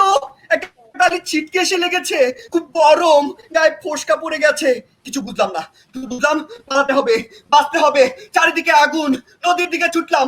ওঠা নদী, কারখানার গুদামে আগুন ধরে গেছে, শুধু নদীর পানিতে আগুন নেই। লাফিয়ে পড়লাম। ভালো সাঁতার জানতাম, সরু নদী, কিন্তু অনেক মরা ভাসছে, অনেক জ্বলন্ত জিনিস ছিটকে ছিটকে পড়ছে। ডুব দিতে দিতে ওপারে গেলাম, উঠতে পারলাম না। নলখাগড়ায় আগুন ধরে গেছে, গাছ জ্বলছে, ঘাস জ্বলছে। ফিরলাম, সাঁতরে ফিরলাম এপারে। এপারেও আগুন দ্বিগুণ হয়ে জ্বলছে। একটা গাছের শিকড় ধরে দাম, গাছটা জ্বলছে, আগুন পড়ে পড়ে হাত মুখ জ্বলে গেল। ছেড়ে দিলাম, আবার ওপার। জলে বড় বড় কাঠ ভেসে আসছে, বড় বড় গাছের ডাল আর মরা, সাঁতরানো যায় না। ওপারেও আগুন। 6 বার, এমনি করে 6 বার এপার ওপার করলাম। তারপর এক জায়গায় উঠতে পারলাম কোনো মতে, তবু চারিদিকে আগুন। দৌড়ে পালাও, আগুন আগুন আগুন। তারপর আবার নদী, সাঁতার, দৌড়। শেষে হিজিয়ামা পৌঁছালাম 6 ঘন্টা পর। খুব ভিড়, অনেক মানুষ। মানুষ, হ্যাঁ মানুষ, কিন্তু মানুষের মতো চেহারা নয়। ভিড় ঠেলে এগুলাম, বাড়ি নেই, শুধু মানুষ। সব শহরের বাইরে যাচ্ছে। বসে বসে ভাবলাম, আরে শহরটা গেল কোথায়? ক্ষুধা পেল, খাবার নেই, শীত করলো, গায়ে জামা নেই। হাঁটলাম হাঁটলাম ভিড়ের সঙ্গে। শেষে কোন স্টেশনে এসে পৌঁছালাম? হিরোশিমার পরের স্টেশন। একটা মালগাড়ি দাঁড়িয়ে আছে। একটা ওয়াগনে উঠে শুয়ে ঘুমিয়ে পড়লাম। এক সময় টের পেলাম গাড়ি চলছে চলছে আর থামছে, তারপর দেখি সবুজ মাঠ আর নদী আর গাছ, পাখি পাখি ডাকছে, মনে হলো যুদ্ধ নেই, আগুন নেই, বোমা নেই, সব সব থেমে গেছে। এভাবে কতদিন কেটেছে জানি না। একদিন সকালে গাড়ি থামলো, নেমে এলাম সকলের সঙ্গে। অবাক হয়ে দেখি, আরে এ তো আমার নিজের শহর। এভিনিউ ধরে হাঁটলাম, রাস্তার দুপাশে গাছ, আকাশে সাদা মেঘ, আকাশে প্লেন। কি প্লেন! হঠাৎ ভীষণ ভয় হলো, ছুটলাম ছুটলাম, একটা নালায় লাফিয়ে পড়লাম। প্লেনটা ঘুরছে, প্লেনটা ঘুরছে, প্লেনটা ঘুরছে। ওটা কি? ওটা কি নেমে আসছে? কালো ছোট্ট নেমে আসছে, নেমে আসছে, তারপর আবার পিকাদন পিকাদন পিকাদন। আমার নিজের শহর নাগাসাকি, নাগাসাকি। ধন্যবাদ সবাইকে। হ্যাঁ, অশেষ ধন্যবাদ অর্ক অপু। আমরা আবার একটু আলাপচারিতায় ফিরে আসি। জুয়েল ভাই, যদিও আমাদের এটা আজকে হিরোশিমা দিবস নিয়ে আলোচনা, কিন্তু যেহেতু বাংলা ভাষা বা বাংলা সংস্কৃতির বিকাশে আপনারা দেশের বাইরে কাজ করছেন এবং জাপানের সাথে আমাদের এক ধরনের আত্মিক সম্পর্ক রয়েছে এবং সেখানে আপনারা বাংলা সংস্কৃতি নিয়ে কাজ করছেন, তো আমাদের একটু জানতে ইচ্ছে করছে যে এই যে টোকিও বই মেলা, কি উদ্দেশ্যে আপনারা এই টোকিও বই মেলাটা পত্তন করলেন এবং এটাতে আসলে কি প্রভাবটা ফেলছে? ধন্যবাদ। আসলে আমি নিজের সম্পর্কে বা নিজেদের সম্পর্কে খুব বেশি প্রচার করি না বাইরে, কিন্তু হয়তো ফেসবুকে অনেক কিছু অনেক সময় শেয়ার করি। তো বলতে হচ্ছে যে আমাদের সংগঠন টোকিও বই মেলা, আপনারা জানেন যে, অনেকেই জানেন যে আজকের এই আয়োজনে টোকিও বই মেলার চেয়ারম্যান ডক্টর সামি এবং শাহরেরসাম সামি এবং মহাসচিব কামরুল হাসান লিপুর থেকে বাড়ি এসেছে আপনাদের কাছে এবং এই আয়োজনে টোকিও বইমেলার সঙ্গে রয়েছে। আমরা টোকিও বইমেলা এই জন্য শুরু করেছি যে আমরা বাঙালি, তো আমাদের বাংলা ভাষার জন্য প্রাণ দিয়ে গেছেন সালাম, বরকত, রফিক, শফিউর, জব্বার সহ অনেকে। তো আমরা এই যে বাংলা ভাষার জন্য মানুষ প্রাণ দিতে পারে, ছাত্ররা প্রাণ দিতে পারে, এটা পৃথিবীতে বিরল ঘটনা যে মাতৃভাষা রক্ষার জন্য জীবন সেটা বাঙালি করেছে। এবং আজকে আমাদের এই মাতৃভাষা দিবস, যেটা আমরা 21শে ফেব্রুয়ারি সারা বিশ্বে জেনে থাকি, এটা আজকে বিশ্বে আন্তর্জাতিক মাতৃভাষা হিসেবে ঘোষিত এবং সকলে সেটা পালন করছে। এটা আমাদের জন্য অত্যন্ত অহংকার এবং গর্বের বিষয়। আমরা আমাদের মায়ের মুখের ভাষাকে, আমাদের বাংলা ভাষাকে এবং বাংলাদেশকে, বাংলা সংস্কৃতিকে, বাংলা বর্ণমালাকে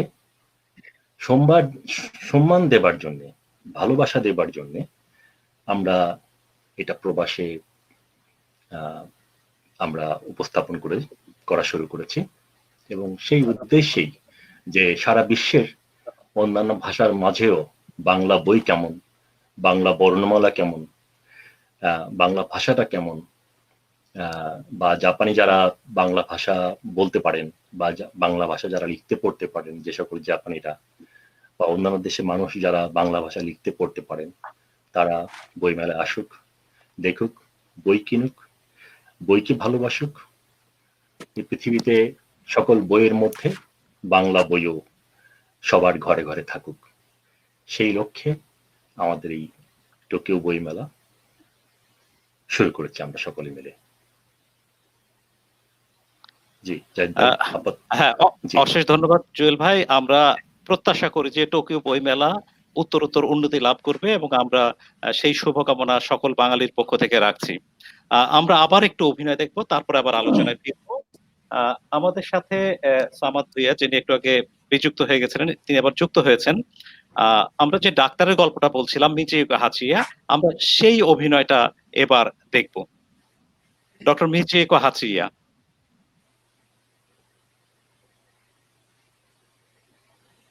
সামাদ, হ্যাঁ মিউট করা সামাদ।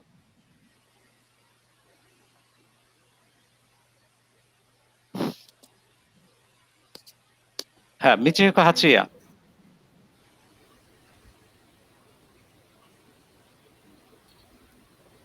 মিউট করা সামাদ।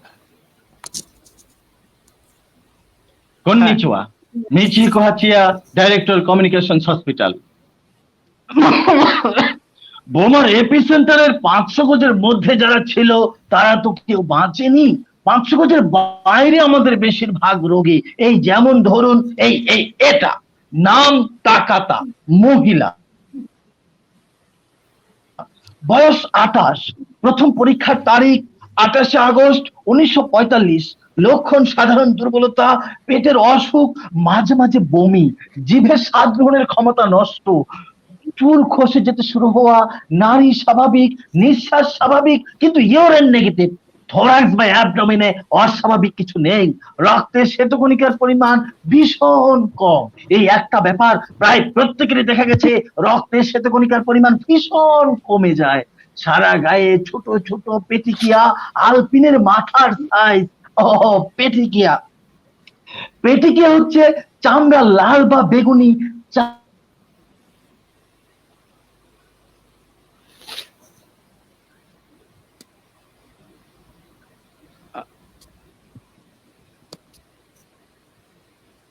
নেটওয়ার্কের বোধহয় সমস্যা হচ্ছে। আমরা আমাদের আলোচনাতে ফিরে আসি। কথা কি শোনা যাচ্ছে আমার? হ্যাঁ, আমাদের নেটওয়ার্কের সমস্যা আছে। 1 সেপ্টেম্বর পেটিকিয়ার সংখ্যা বৃদ্ধি, আকার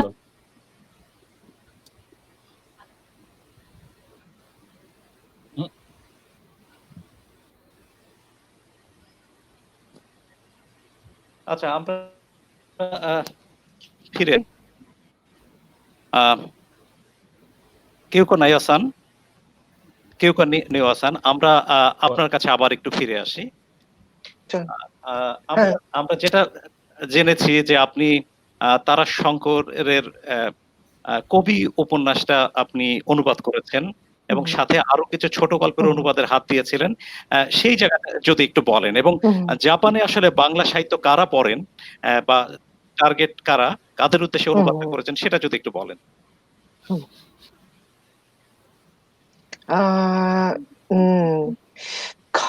কারা পড়েন তা আমি বিশেষ জানি না, কিন্তু মাঝে মাঝে চিঠি পাই পাঠক থেকে। তো যারা ভারত বা দক্ষিণ এশিয়া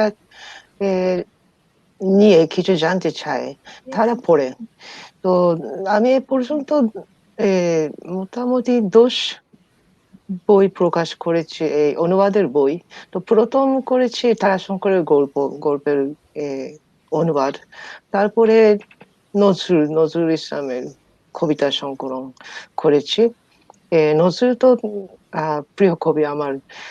আর বাংলাদেশের কবিতা সংকলন ও করেছি।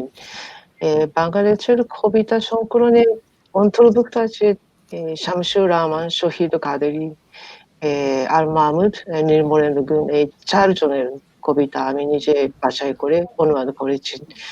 পশ্চিমবঙ্গের কবিতা সংকলন ও প্রকাশ করেছি। তাছাড়া কি করেছি, লালু সারু, সৈয়দ ওয়ালিউল্লাহ লালু সারু, অনুপম উপন্যাস মনে হচ্ছে। আর সবচেয়ে নতুন অনুবাদের বই হচ্ছে বাংলাদেশের গল্প সংকলন। 10টি গল্প আমি অনুবাদ করেছি। 3 জন লেখকের গল্প। একজন হচ্ছে হাসান আজিজুল হক, আর একজন হচ্ছে সেলিনা হোসেন, আর আখতারুজ্জামান ইলিয়াস। ইলিয়াসের গল্প তো অত্যন্ত কঠিন, কিন্তু আমি ভালোবাসি। এই 3 জনের গল্প থেকে 10টা বাছাই করে অনুবাদ করেছি। তো আমার সহকর্মী বলেছে এই বাংলাদেশের নতুন গল্প পড়ে একটা অবাক হয়েছে। অবাক মানে বাংলাদেশের বিভিন্ন দিক থেকে দেখতে পাই এই গল্প পড়ে। নারীর অবস্থা সেনা হোসেনের গল্প থেকে নারীর ভাবনা জানতে পারে। আখতারুজ্জামান ইলিয়াসের গল্প থেকে এই আধুনিক ইতিহাসে কিভাবে জীবনযাপন চলছে বাংলাদেশের, এই সব কিছু গল্প পড়ে জানতে পারে। আর সাহিত্যিক দিক থেকে দেখলেও এগুলো খুব ভালো স্ট্যান্ডার্ডের গল্প মনে হয়। আমাদের দেশে উপন্যাসের চেয়ে গল্প তো খুব জনপ্রিয়। বড় বড় উপন্যাস তো খুব কম। গল্পগুলো তো ভালোবাসে আমাদের পাঠক, সেজন্য আমি উপন্যাসের চেয়ে গল্পের অনুবাদ বেশি করি। অশেষ ধন্যবাদ। আবার আমরা ফিরবো আপনাদের কাছে। আমাদের এই ৩০ শতাব্দী যখন জাপানে মঞ্চায়ন হয়, আগেই বলেছি যে ইউকা ওকুদা সান উনি এই নাটকটির জাপানি ভাষায় অনুবাদ করেছিলেন এবং সেটি আমাদের জন্য একটা অনন্য অভিজ্ঞতা, বিশেষত আমার জন্য, কারণ উনি এটা অনুবাদ করতে গিয়ে সকল জায়গা ভ্রমণ করেছেন। অর্থাৎ যেসব জাহাজের কথা বলা হয়েছে, ফুকুরিও মারু জাহাজের কথা বলা আছে, উনি জাদুঘরে গিয়ে সেটা দেখেছেন। সেটার আমরা যে আক্ষরিক এখানে বাংলা অনুবাদ, সেটা জাপানির সাথে হুবহু কি হয়, অথবা কোথাও কোনো দ্বন্দ্ব আছে কিনা। অর্থাৎ আমার কাছে তার এই সততাটা, মানে অর্থাৎ তার এই নিবেদনটা, এটা অসাধারণ লেগেছে। তা আমি আজকে অনুরোধ ওনাকে আমার জন্য, কিন্তু ওনার কিছু ব্যক্তিগত সমস্যার কারণে থাকতে পারেননি। উনি ওনার বক্তব্য রেকর্ড করে পাঠিয়েছেন এবং উনি এই অনুষ্ঠানে যে একটি গান গেয়েছেন সেটিও আমরা শোনাবো। কিন্তু কারিগরি একটু সমস্যার কারণে যেটা হচ্ছে যে ওনার ভিডিওর সাথে অডিওটা একই সাথে আমরা শুনতে পাচ্ছি না। আমরা এখানে মোবাইল দিয়ে আলাদা করে তার অডিওটা শোনাচ্ছি, আর ভিডিওটা হয়তো কোথাও কোথাও ঠোঁট একটু না মিলতে পারে, কিন্তু তার অনুভূতিটা হয়তো বোঝা যাবে। তো আমরা ইউকা ওকুদা সানের কথাটা শুনবো স্বপ্নদলের উদ্দেশ্যে, আজকে তিনি যেটা বলেছেন।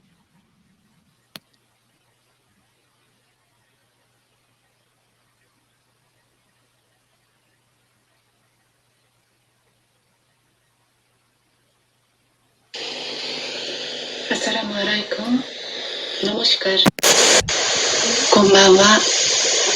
আমি জাপান থেকে যোগ দিচ্ছি। আমার নাম ইউকা ওকুদা। আমি শান্তিনিকেতনের বিশ্বভারতী সঙ্গীত ভবনের প্রাক্তন ছাত্রী। বর্তমানে টোকিওতে বাংলা ও রবীন্দ্রসঙ্গীতের ক্লাসে শিক্ষকতা করি। আজকে হিরোশিমা নাগাসাকি দিবস উপলক্ষে এই অনুষ্ঠানে স্বপ্নদলের শ্রদ্ধেয় জাহিদ রিপন-সান আমাকে আমন্ত্রণ জানিয়েছিলেন, তার জন্য আমি গর্বিত। আর তাকে আন্তরিক কৃতজ্ঞতা জানাতে চাই। স্বপ্নদলের সাথে আমার প্রথম পরিচয় হলো 2018 সালে টোকিওতে। ওনাদের নাটক ৩০ শতাব্দী অভিনীত হলো। সে সময় আমি নাটকের অনুবাদ করেছিলাম। ৩০ শতাব্দী নাটকের স্ক্রিপ্ট যখন আমি হাতে পেয়েছি, তখন সেটা পরে আমি সত্যি বিস্মিত হয়েছিলাম। হিরোশিমা এবং নাগাসাকির শোকাবহ ঘটনা তো আমাদেরই মস্ত বড় দুঃখজনক ইতিহাস বলা যায়। সেই ইতিহাসের পাতায় বাংলাদেশের একটি দল এমনভাবে প্রাণ ভরে দিয়েছিলেন, সেই আন্তরিকতাকে স্পর্শ করতে পেরে আমি অত্যন্ত মুগ্ধ হয়েছিলাম। আর আমি এই অনুবাদের কাজের মধ্যে দিয়ে অনেক না জানা তথ্য জানতে পেরেছি, না জানা বুকের ব্যথা উপলব্ধি করতে পেরেছি। ত্রিশ শতাব্দী আমার জীবনে সেই অসামান্য অভিজ্ঞতা টেনে দিয়েছিল। আমি শুধু নয়, সেদিন অভিনয়ে যারা দেখতে এসেছেন তারা সবাই নাটক দেখে প্রভাবিত হয়েছিলেন। অভিনয় শেষ হলেও শেষ হয়নি, বরঞ্চ শুরু হয়েছে। আমি মনে করি যে ত্রিশ শতাব্দী নাটক জাপানিদের মনের মধ্যে শান্তির পথে এগিয়ে যাওয়ার একটি আলো জ্বালিয়ে তুলেছিল। যুদ্ধ চাই না, শান্তি চাই, এই সরল বাক্য উচ্চারণ করতেই থাকবো আমরা। আগামী দিনের জন্য, নতুন যুগের প্রজন্মের জন্য হিরোশিমাতে, নাগাসাকিতে হারিয়ে যাওয়া প্রত্যেক প্রাণের আশা পূরণ করতেই হবে আমাদের। ভুলে গেলে চলবে না।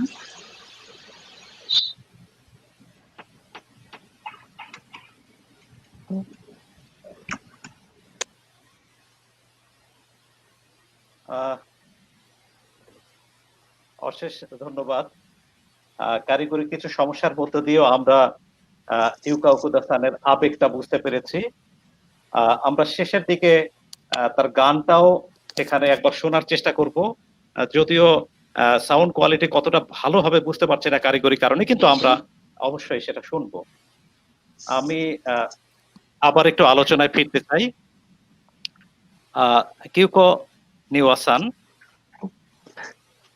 আমরা এই বাংলা সংস্কৃতির বিকাশের ক্ষেত্রে আপনার ভূমিকাটা জানলাম। আমাদের প্রতি আপনাদের অনুরাগটাও আমরা অনুভব করেছি যখন আমরা Tokyo University of Foreign studies বিভাগে গিয়েছিলাম। আমরা আপনাদের সুখ ও দুঃখ নাটক দেখেছিলাম, এবং আপনি গতকালকে আলাপচারিতায় বলছিলেন যে আপনাদের গামছা দরকার ছিল, কিন্তু আপনাদের পর্যাপ্ত গামছা বা ছিল না গামছা জোগাড় করার অবস্থাটা। আমরা আপনাদের কয়েকটা গামছা দিয়েছিলাম, সেটি আপনি কৃতজ্ঞতার সাথে স্মরণ করেন বারবার। কিন্তু আপনাদের সাথে যে আত্মিক সম্পর্কটা তৈরি হয়েছে সেটা আসলে সারা জীবনে ভুলবার নয়। আমি আপনার কাছ থেকে জানতে চাইবো যে আজকে এই হিরোশিমা দিবসে এসে আপনি বিশ্ব শান্তির পক্ষে বাংলাদেশ এবং জাপানের মধ্যে সেতু বন্ধু হিসেবে আপনি কি বলবেন আমাদের উদ্দেশ্যে? অর্থাৎ আপনার কাছ থেকে আমরা কিছু শুনতে চাই। এটা কঠিন প্রশ্ন। এই উম, এই বিশ্ব শান্তি সবাই চাই, সবাই শান্তি চাই, কিন্তু কেন এরকম হয় তা তা বোঝা দরকার। এখনো বিশ্বের নানা জায়গায় ছোটখাটো গোলমাল তো আছে। এখন ভারত ও চীনের সীমায় এই একটি গোলমাল আছে। আমাদের দেশ কোরিয়ার সাথে, চীনের সাথে মাঝে মাঝে যুদ্ধ নয়, কিন্তু গোলমাল তো আছে। তো কেন এটা হয়ে কেন যুদ্ধ থামাতে পারবো না, তা আমরা সবাই বিবেচনা করতে হবে। তো তো মুশকিলের ব্যাপারটা হচ্ছে আমরা নিজের জীবন, নিজের দেশ,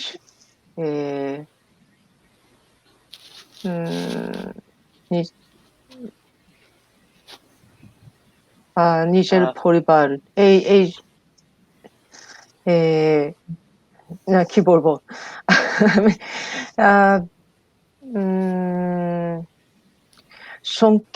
সংক্ষিপ্তভাবে বলা কঠিন। কিন্তু একটা কথা বলতে পারি, আপনারা যেমন আমাদের দেশের ইতিহাস জেনে নিশ্চয়ই আপনি এই ত্রিশ শতাব্দীর নাটক তৈরি করার জন্য রিসার্চ করেছেন মনে হয়। তো আপনি নিজের দেশের কথা নয়, অন্য দেশের কথা রিসার্চ করে জেনেছেন। এভাবে আমরা পরস্পরে অন্য লোকের, অন্য দেশের কথা ভালোভাবে জানতে পারলে আর একটু ভালো অবস্থা হবে। তো এখন তো এরকম ইন্টারনেটও আছে, এভাবে আমরা একসঙ্গে কথা বলতেও পারি। কিন্তু আমার মনে হচ্ছে এখনো যোগাযোগ বিশ্বের বিভিন্ন লোকের বিভিন্ন সংস্কৃতির সঙ্গে যোগাযোগ তো যথেষ্ট নয়। আমরা জানি না অন্য দেশে কি হচ্ছে। এখনো বিভিন্ন দেশে বিভিন্ন সমস্যা হচ্ছে। গরিবটাও আছে, শুধু যুদ্ধ নয়, সমস্যা তো অনেক।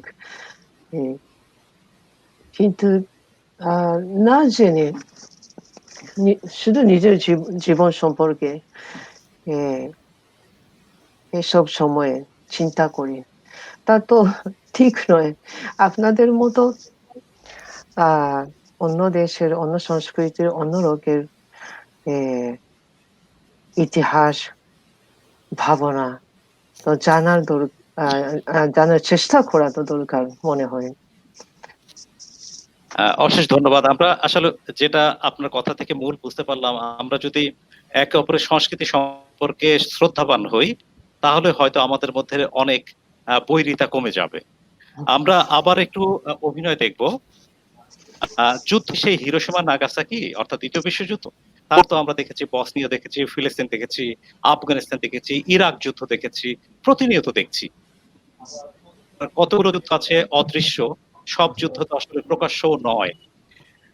এই জঙ্গিবাদ বলি অথবা হানাহানি বলি, সবকিছু কিন্তু অপ্রকাশ্য যুদ্ধ, কিন্তু সাফার করে বা ভোগ করে সাধারণ মানুষ।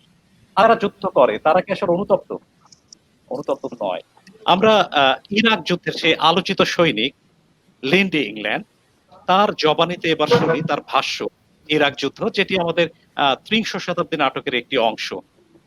তো আমরা শুরু করছি লিন্ডে ইংল্যান্ড।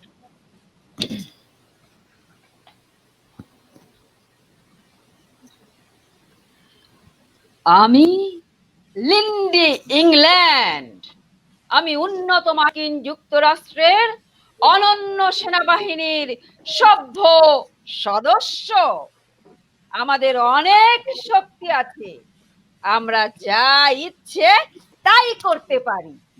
ইচ্ছে হলে নগ্ন ইরাকি বন্দীদের গলায় ফাঁস লাগিয়ে টানতে পারি, হিংস্র কুকুর রেলিয়ে দিতে পারি, টয়লেটে খাবার ফেলে ক্ষুধার্ত বন্দীদের অস্ত্রের মুখে সে খাবার খেতে বাধ্য করতে পারি। আমরা আরো অমানবিক, আরো অনেক কিছুই করতে পারি, কারণ আমরা উন্নত মার্কিন যুক্তরাষ্ট্রের অনন্য সেনাবাহিনীর সভ্য সদস্য।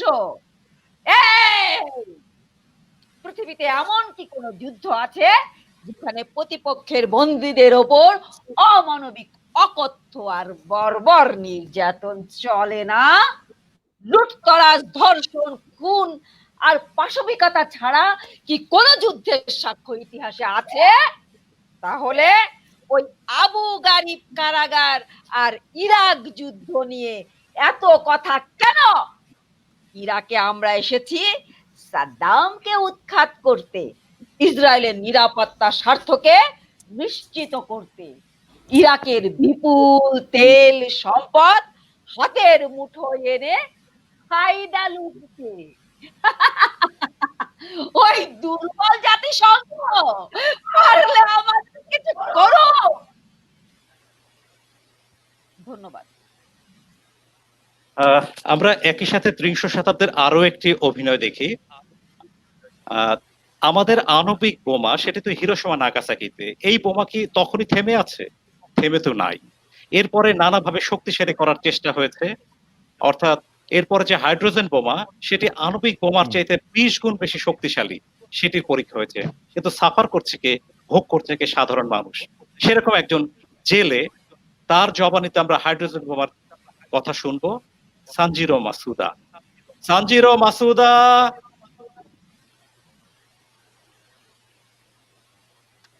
হ্যাঁ, সে বছরে ঠান্ডা বেশি পড়েছিল, মাছ ভালো উঠলো না।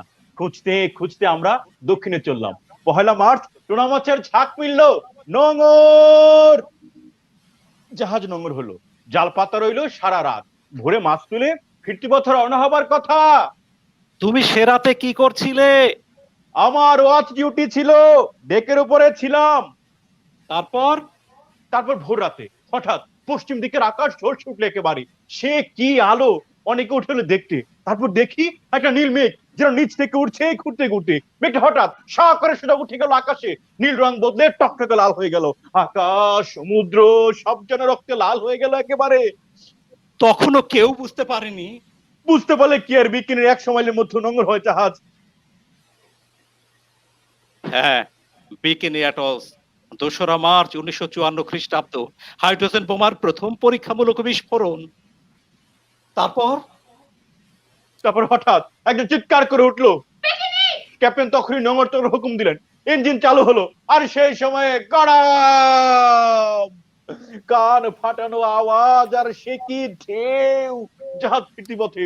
তারপর বিষ বিষ, খালি বিষ। আকাশ থেকে বিষ ঝরে পড়লো। প্রথম ভেবেছিলাম কুয়াশা, তারপর মনে হলো ফিনফিনে বরফ, কিন্তু বরফ ওখানে কি করে পড়বে? তারপর দেখি ধুলা, খুব মিহি সাদা ধুলা। দেখতে দেখতে গা মাথা সারা জাহাজ সাদা হয়ে গেল একেবারে। জাহাজ ভর্তি ওই সাদা ধুলা। আমরা ধুয়ে মুছে সাফ করলাম। কে জানতো তখন বীজ কাটছি। কখন বুঝলে সে কথা? 3 দিনের দিন একজন পড়লো, গায়ে শক্তি পায় না, তাড়াতে পারে না। পরদিন আরো 2 জন বমি করে, ভেতরটা জ্বলতে থাকে, জ্বর উঠে। 7 দিন পরে সবার চোখ দিয়ে পুঁজ বেরোনো শুরু হলো। সারা গায়ে লাল লাল ঘা, চুল উঠে যায়, চুলের সঙ্গে মাথার চামড়া উঠে। তাই নিয়ে কাজ করতে হবে, জাহাজ চালাতে হবে কোনো মতে। সে এক ভূতের জাহাজ, ভূতে ভূতে চালাচ্ছে। 12 দিন। 14 তারিখে ইআইজি তে ভিড়লো জাহাজ। পুকুরিয়া মারু জাহাজ, লাকি ড্রাগন জাহাজ। Lucky dragon! দুনিয়া তখন সে ড্রাগনের লাকের খবর পেয়ে গেছে। দুনিয়া তখন মুগ্ধ। এইটুকু মানুষের এইটুকু মগজে থেকে কি জিনিসটা বেরিয়েছে? 9 বছর ইউরেনিয়াম প্লুটোনিয়ামকে 90 বছর পেছনে ফেলে রেখে এগিয়ে গেছে হাইড্রোজেন। হাইড্রোজেন গ্যাসের পর ভেঙে চুরে ভেঙে মানুষের হাতে পৃথিবীকে লোপাট করে দেওয়ার অত্যন্ত শক্তি। থাকো কথা এখন, সানজিরো, বলো। পরদিন টোকিও রেড ক্রস হাসপাতাল আর ইউনিভার্সিটি থেকে বললো রেডিও অ্যাক্টিভিটি, তেজস্ক্রিয়তা। আর আমরা টোকিওতে চালানো হলাম এক এক করে। তারপর বড় বড় বিশেষজ্ঞ ডাক্তারেরা জবের সাথে লড়াই করে 23 জনের মধ্যে 22 জনকে ফিরে এনেছে। আর হাইড্রোজেন বোমার মাহাত্মের প্রচুর তথ্য প্রমাণ পাওয়া গেছে ওই 23 জনের রোগ যন্ত্রণায়। সানজিরো, হাসপাতালে ছিল কমাস জনেও? 1 বছর 8 মাস। 1 বছর 8 মাস। যত রকম রোগের যন্ত্রণা আর বিভৎসতা তোর কল্পনা আসবে ওয়াসাদ, ধরে নে তার চেয়ে অনেক বেশি সানজিরো ভুগেছে হাসপাতালে একা শুয়ে শুয়ে। ধন্যবাদ। আমরা ত্রিংশ শতাব্দীর একটু অংশ দেখলাম, আমরা প্রায় শেষ দিকে চলে এসেছি। আমরা জুয়েল ভাইয়ের কাছ থেকে একটু শুনবো যে জুয়েল ভাই, আজকে এই হিরোশিমা দিবসের 75 বছর পূর্তি, যেটি বিশ্বের জন্য একটা অনন্য ঘটনা, স্বপ্নদলের ত্রিংশ শতাব্দীর অভিযাত্রা এবং বিশ্ব শান্তি, সেই নিয়ে যদি আপনি দর্শকের উদ্দেশ্যে কিছু বলতে চান।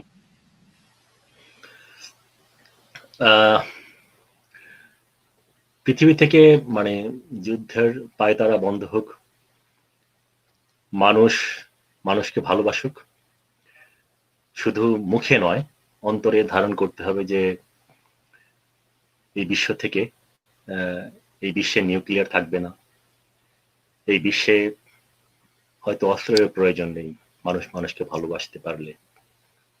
পৃথিবীর সকল মানুষ ধর্ম বর্ণ নির্বিশেষে আমরা সবাই সবাইকে ভালোবাসবো এবং এই যে হিরোশিমা নাগাসাকি, আমার মনে হয় সুযোগ আসলে একবার এই হিরোশিমার পিস মেমোরিয়াল পার্ক মিউজিয়াম কিংবা নাগাসাকির পিস মেমোরিয়াল পার্ক, নাগাসাকির মিউজিয়াম একবার দেখা উচিত, অনুভব করা উচিত যে সেই জাদুঘরে কি রয়েছে, কতটা দুঃখ ভারাক্রান্ত প্রেক্ষাপট সেইটা। এবং এমন একটি আয়োজন, আরেকটা জিনিস আমরা বুঝতে পারবো যে আণবিক বোমা এটা কত ভয়ঙ্কর কিছু। সুতরাং পারমাণবিক বোমা এসবের সত্যি অর্থে পৃথিবীতে প্রয়োজন নেই। আমরা এই পৃথিবী থেকে যদি পারমাণবিক বোমা শূন্য করতে পারি, পৃথিবীতে না থাকে, তাহলে হয়তো মানুষ অনেকটা নিরাপত্তা অনুভব করবে। সে কারণে আমরা অনেকেই বলে থাকি যে যুদ্ধ চাই না, কিন্তু যুদ্ধ চাই না বহু বহু বহু বহু মানুষ পৃথিবীতে সব দেশে রয়েছে, কিন্তু যুদ্ধ চায় কিছু মানুষ রয়েছে। তো আমার আবেদন হচ্ছে পৃথিবীর মানুষের কাছে, পৃথিবীর সকল মানুষ যেন আমরা একদিন সত্যিকারের মন থেকে বলতে পারি যুদ্ধ চাই না, যে পৃথিবীর সকলে আমাদের বন্ধু। সেই অর্থে হিরোশিমা নাগাসাকি যদি বাংলাদেশের মানুষের সবার পক্ষে দেখা সম্ভব না হয়, তাহলে এই স্বপ্ন দলের প্রযোজনা ৩০ শতাব্দী বাংলাদেশের যে কোনো মঞ্চে হোক না কেন, দেখার সুযোগ হলে দেখে নেওয়ার অনুরোধ করছি। এবং এরকম একটি দিবস, হিরোশিমা দিবস সঙ্গে নাগাসাকিও রয়েছে তার প্রেক্ষাপটে, কথাবার্তায়, অনুভূতিতে, এটা যে পালন করছে স্বপ্নদল। আমি একজন জাপান প্রবাসী বাংলাদেশি বাঙালি। আমার জেনেছেন যে আমার স্ত্রী সন্তানরাও এখানে থাকে, স্ত্রী জাপানি। তো আমি জাপানিদের পক্ষ থেকে এবং জাপান প্রবাসী সমস্ত বাংলাদেশিদের পক্ষ থেকে, আমাদের সমস্ত সংগঠনের পক্ষ থেকে, সকলের পক্ষ থেকে, এবং আমাদের আজকের আয়োজন অংশ নিয়েছে টোকিও বইমেলার পক্ষ থেকেও, টোকিও বইমেলার সকলের পক্ষ থেকে আমরা এই স্বপ্নদলকে আন্তরিক ধন্যবাদ জানাচ্ছি, যেমন একটি দিবস শ্রদ্ধা ভরে পালন করবার জন্য। জাপানিদের এই যে যারা চলে গেছেন তাদেরকে বিনম্র শ্রদ্ধা জানাচ্ছেন আপনারা, এটা আমি আপনাদের কৃতজ্ঞতা জানাচ্ছি। এবং স্বপ্নদল এর শুভযাত্রা সুন্দরভাবে চলছে স্বপ্নদল, এবং আগামীতে তাদের নাটক বিশ্বের দরবারে, বিশ্বের মানুষের সকলের কাছে যেন উপস্থাপন করতে পারে, এবং সেই প্রত্যাশা করছি, সেই শুভকামনা করছি। এবং আমার থেকেও, আমাদের দলের সবার থেকেও মানে নিরন্তর শুভকামনা থাকবে, নিরন্তর সহযোগিতা থাকবে। যারা দেখছেন দর্শক, শুনছেন যারা শ্রোতা, সবাইকে ধন্যবাদ জানাচ্ছি। এবং আজকে অংশ নিয়েছেন তাদেরকে নিউসেন্সে অ্যাম্বাসেডর এবং আমাদের রামেন্দুদা এবং ওকুদা সেন্সে এবং স্বপ্ন দলের সবাইকে আমাদের টোকিও বইমেলার পক্ষ থেকে এবং আমার পক্ষ থেকে আবার কৃতজ্ঞতা জানাচ্ছি। ধন্যবাদ। ধন্যবাদ জুয়েল ভাই। আমাদের কারিগরি ত্রুটির কারণে আমাদের প্রধান সম্পাদক যিনি সঞ্চালনা করছিলেন উনি ডিসকানেক্ট হয়ে গিয়েছে। এখন আমরা আইনস্টাইনের অংশটা আমরা পারফর্ম করতে পারি। সুকর্ণ, সামাদ ওই জায়গাগুলা মেকআপ করো। হ্যাঁ, ঠিক আছে সুকর্ণ, আমরা একটু পারফরমেন্স দেখি। আইনস্টাইনের পারফরমেন্স আমরা দেখব যে আণবিক বোমা বানানোর পেছনে তার কতটুকু সহযোগিতা ছিল এবং সেজন্য উনি কি কতটুকু অনুশোচনায় পড়েছিলেন সেটা সুকর্ণর অভিনয়ের মাধ্যমে আমরা দেখব এখন। সামাদ, সুকর্ণ। হ্যাঁ, ও চিঠি আমার। বৈজ্ঞানিক লেও শিলার যখন ও চিঠি আমাকে লিখতে বলেন, তখন তার যুক্তিকে আমি অস্বীকার করতে পারিনি। আমার ছোট্ট অঙ্ক E=mc², অর্থাৎ শক্তি সমান ভর পূরণ আলোর গতির বর্গকে যেসব দিগ্বিজয়ী বৈজ্ঞানিকেরা বাস্তবে প্রমাণ করেছিলেন তাদের সবাই আমেরিকায় চলে আসেননি। নিলস বোহর এলেন, এনরিকো ফের্মি মেইটনের এলেন, কিন্তু নাৎসি জার্মানিতে রয়ে গেলেন অটো হান, ফ্রিটজ স্ট্রাসমানের মতো বৈজ্ঞানিকেরা। সেদিন কে বলতে পারতো এই বিরাট বিধ্বংসী শক্তি তারা হিটলারের হাতে তুলে দেবেন না? আমার কি সেদিন অধিকার ছিল যেন না জানাবার? আরো একটা চিঠি আমি লিখেছিলাম প্রেসিডেন্ট রুজভেল্টকে, এ চিঠির 5 বছর পর। হ্যাঁ, ততদিনে আমেরিকায় পারমাণবিক বোমা তৈরি হয়ে গেছে, কিন্তু হিটলার হেরে গেছে। প্রমাণ হয়ে গেছে আণবিক অস্ত্র তার ছিল না। লেও শিলার্ড সে সময়ে, শুধু শিলার্ড কেন, অধিকাংশ পরমাণু বিজ্ঞানী তখন পাগলের মতো চেষ্টা করছেন মানুষের তৈরি এ দানবকে বশে আনবার। 1945 এপ্রিলে শিলার্ডই আমাকে দিয়ে লিখিয়েছিলেন এই দ্বিতীয় চিঠি। এই চিঠিতে বলা হয়েছিল শত্রুপক্ষ, মিত্রপক্ষ এবং আরো কয়েকটি নিরপেক্ষ রাষ্ট্র এদের সকলের প্রতিনিধিদের ডাকা হোক প্রশান্ত মহাসাগরের একে জনশূন্য দ্বীপে। তাদের সামনে পরীক্ষা করে দেখানো হোক আণবিক বোমার বিধ্বংসী ক্ষমতা, যা দেখে ওই শত্রুপক্ষ যুদ্ধ বন্ধ করতে বাধ্য হয়। একমাত্র এই উপায়ে অসংখ্য মানুষের জীবন রক্ষা পেতে পারে, শান্তি ফিরে আসতে পারে। কিন্তু এ চিঠি আর তার সঙ্গে শিলার্ডের একটি বিস্তারিত মেমোরান্ডাম ওই রুজভেল্টের টেবিলে পৌঁছেছিল, তখনও খোলা হয়নি। 12 এপ্রিল রুজভেল্ট হঠাৎ মারা গেলেন। ট্রুম্যানের আমলে কিছু করা গেল না। বহু বৈজ্ঞানিক আপ্রাণ চেষ্টা করেছিলেন, শেষ অবধি এক বিশেষজ্ঞ কমিটির হাতে গেল। সে কমিটিতে গভর্নমেন্ট আর মিলিটারি প্রতিনিধি ছিলেন, আর ছিলেন 7 জন নাম করা পরমাণু বিজ্ঞানী। সে কমিটি রায় দিলেন। এই কমিটির 3টি সুপারিশ প্রেসিডেন্ট ট্রুম্যানের কাছে পাঠানো হয়।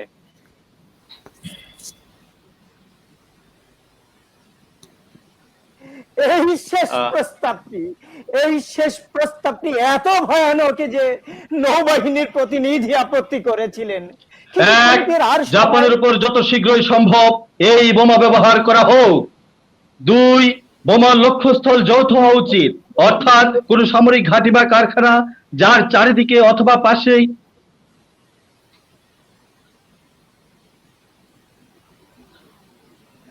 এই শেষ প্রস্তাবটি এত ভয়ানক যে নৌবাহিনীর প্রতিনিধি আপত্তি করেছিলেন, কিন্তু কমিটির বৈজ্ঞানিকেরা হিরোশিমার ছবি আমি দেখেছি। আমার মনে হয়েছিল যদি জানতাম বৈজ্ঞানিক না হয়ে মিস্ত্রি হতাম।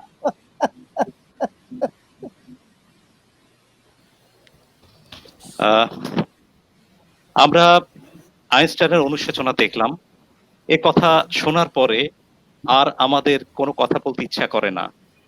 আমরা অনুষ্ঠানটি শেষ করব, নানা কারিগরি অসুবিধা হচ্ছে, কিন্তু আমরা শেষ করব ইউকা ওকিদা-সান জাপান থেকে যে অসাধারণ অনুবাদ আমাদের 30 শতাব্দী করেছিলেন। তিনি এই অনুষ্ঠানের জন্য বিশেষ করে একটি সঙ্গীত রেকর্ড করে পাঠিয়েছেন।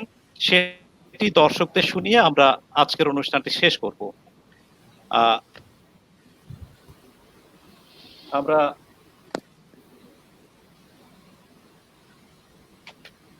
আমরা কি শুনতে পারবো?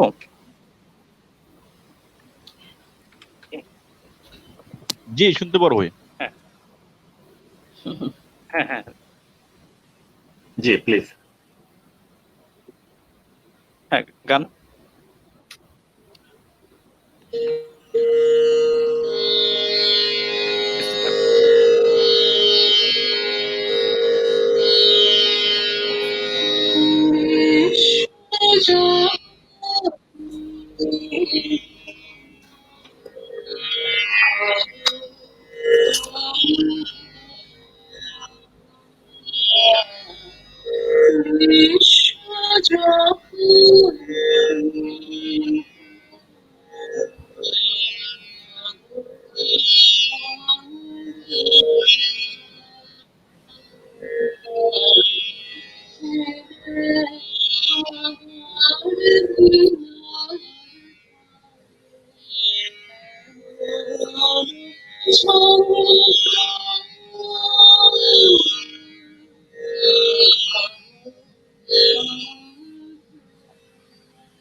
আমরা ইউকাউকুদাসানের গাওয়া গানটি শুনলাম। নেটওয়ার্কের প্রচন্ড ব্যাঘাত হচ্ছে এবং কারিগরি কিছু সমস্যার কারণে গানটা হয়তো আমরা পরিপূর্ণভাবে স্পষ্টভাবে শুনতে পারিনি, কিন্তু আমরা ইউকাউকুদাসানের আন্তরিকতা অনুভব করতে পারি। তিনি জাপান থেকে যে আমাদেরকে অনুভব করেন এবং আমাদের ত্রিংশ শতাব্দীর সাথে সর্বক্ষণ আছেন, সেটি আমাদেরকে আনন্দিত করে।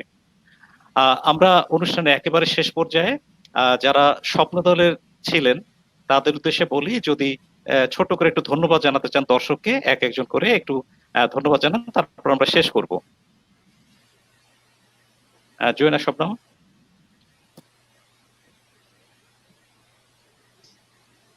মিউট করা আছে।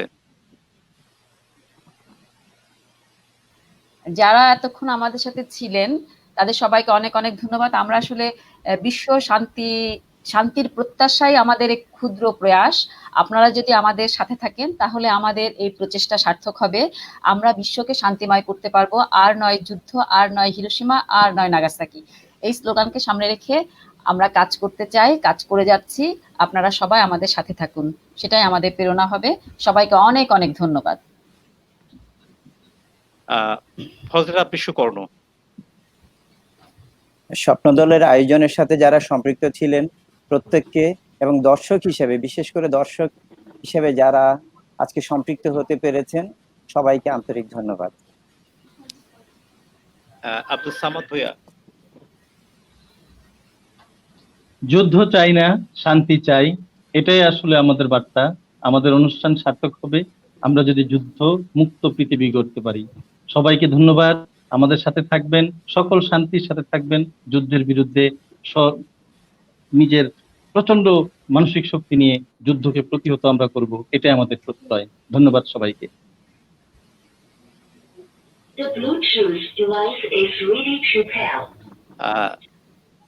শিশি শিকদার এবং সুমাইয়া।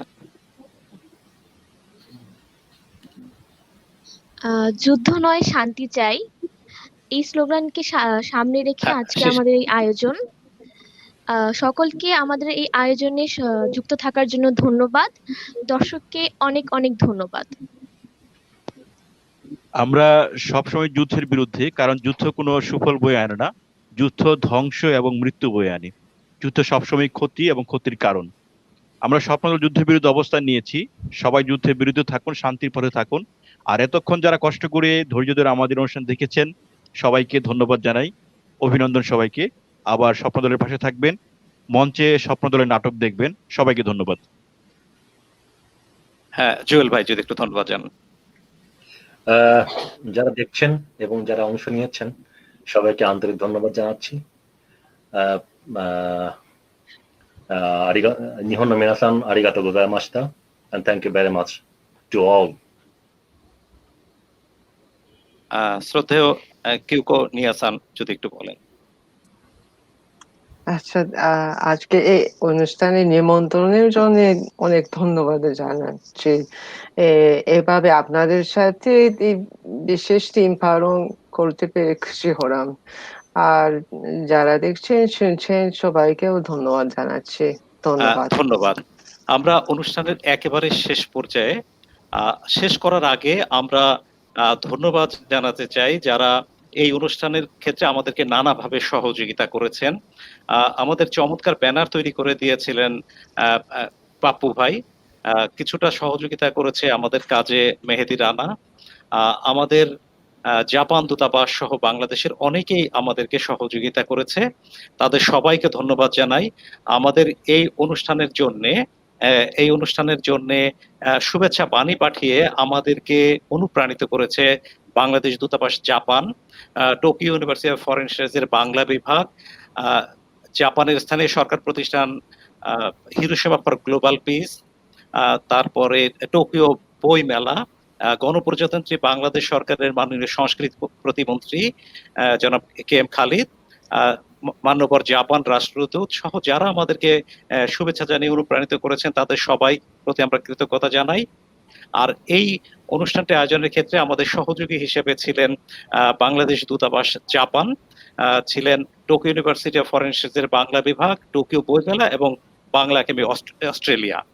আর মান্যবর অতিথি যারা আমাদের সাথে ছিলেন, মান্যবর জাপান রাষ্ট্রদূত ছিলেন শ্রদ্ধেয় রামেন্দ্র মজুমদার ছিলেন, ইউকা ওকুদা জাপান থেকে রেকর্ড করে বক্তব্য পাঠিয়েছেন, প্রফেসর ডক্টর কিউকো নিওয়া আমাদের সাথে ছিলেন, আমাদের সাথে জুয়েল কামরুল হাসান ভাই ছিলেন। সবার প্রতি আমরা কৃতজ্ঞতা জানাই।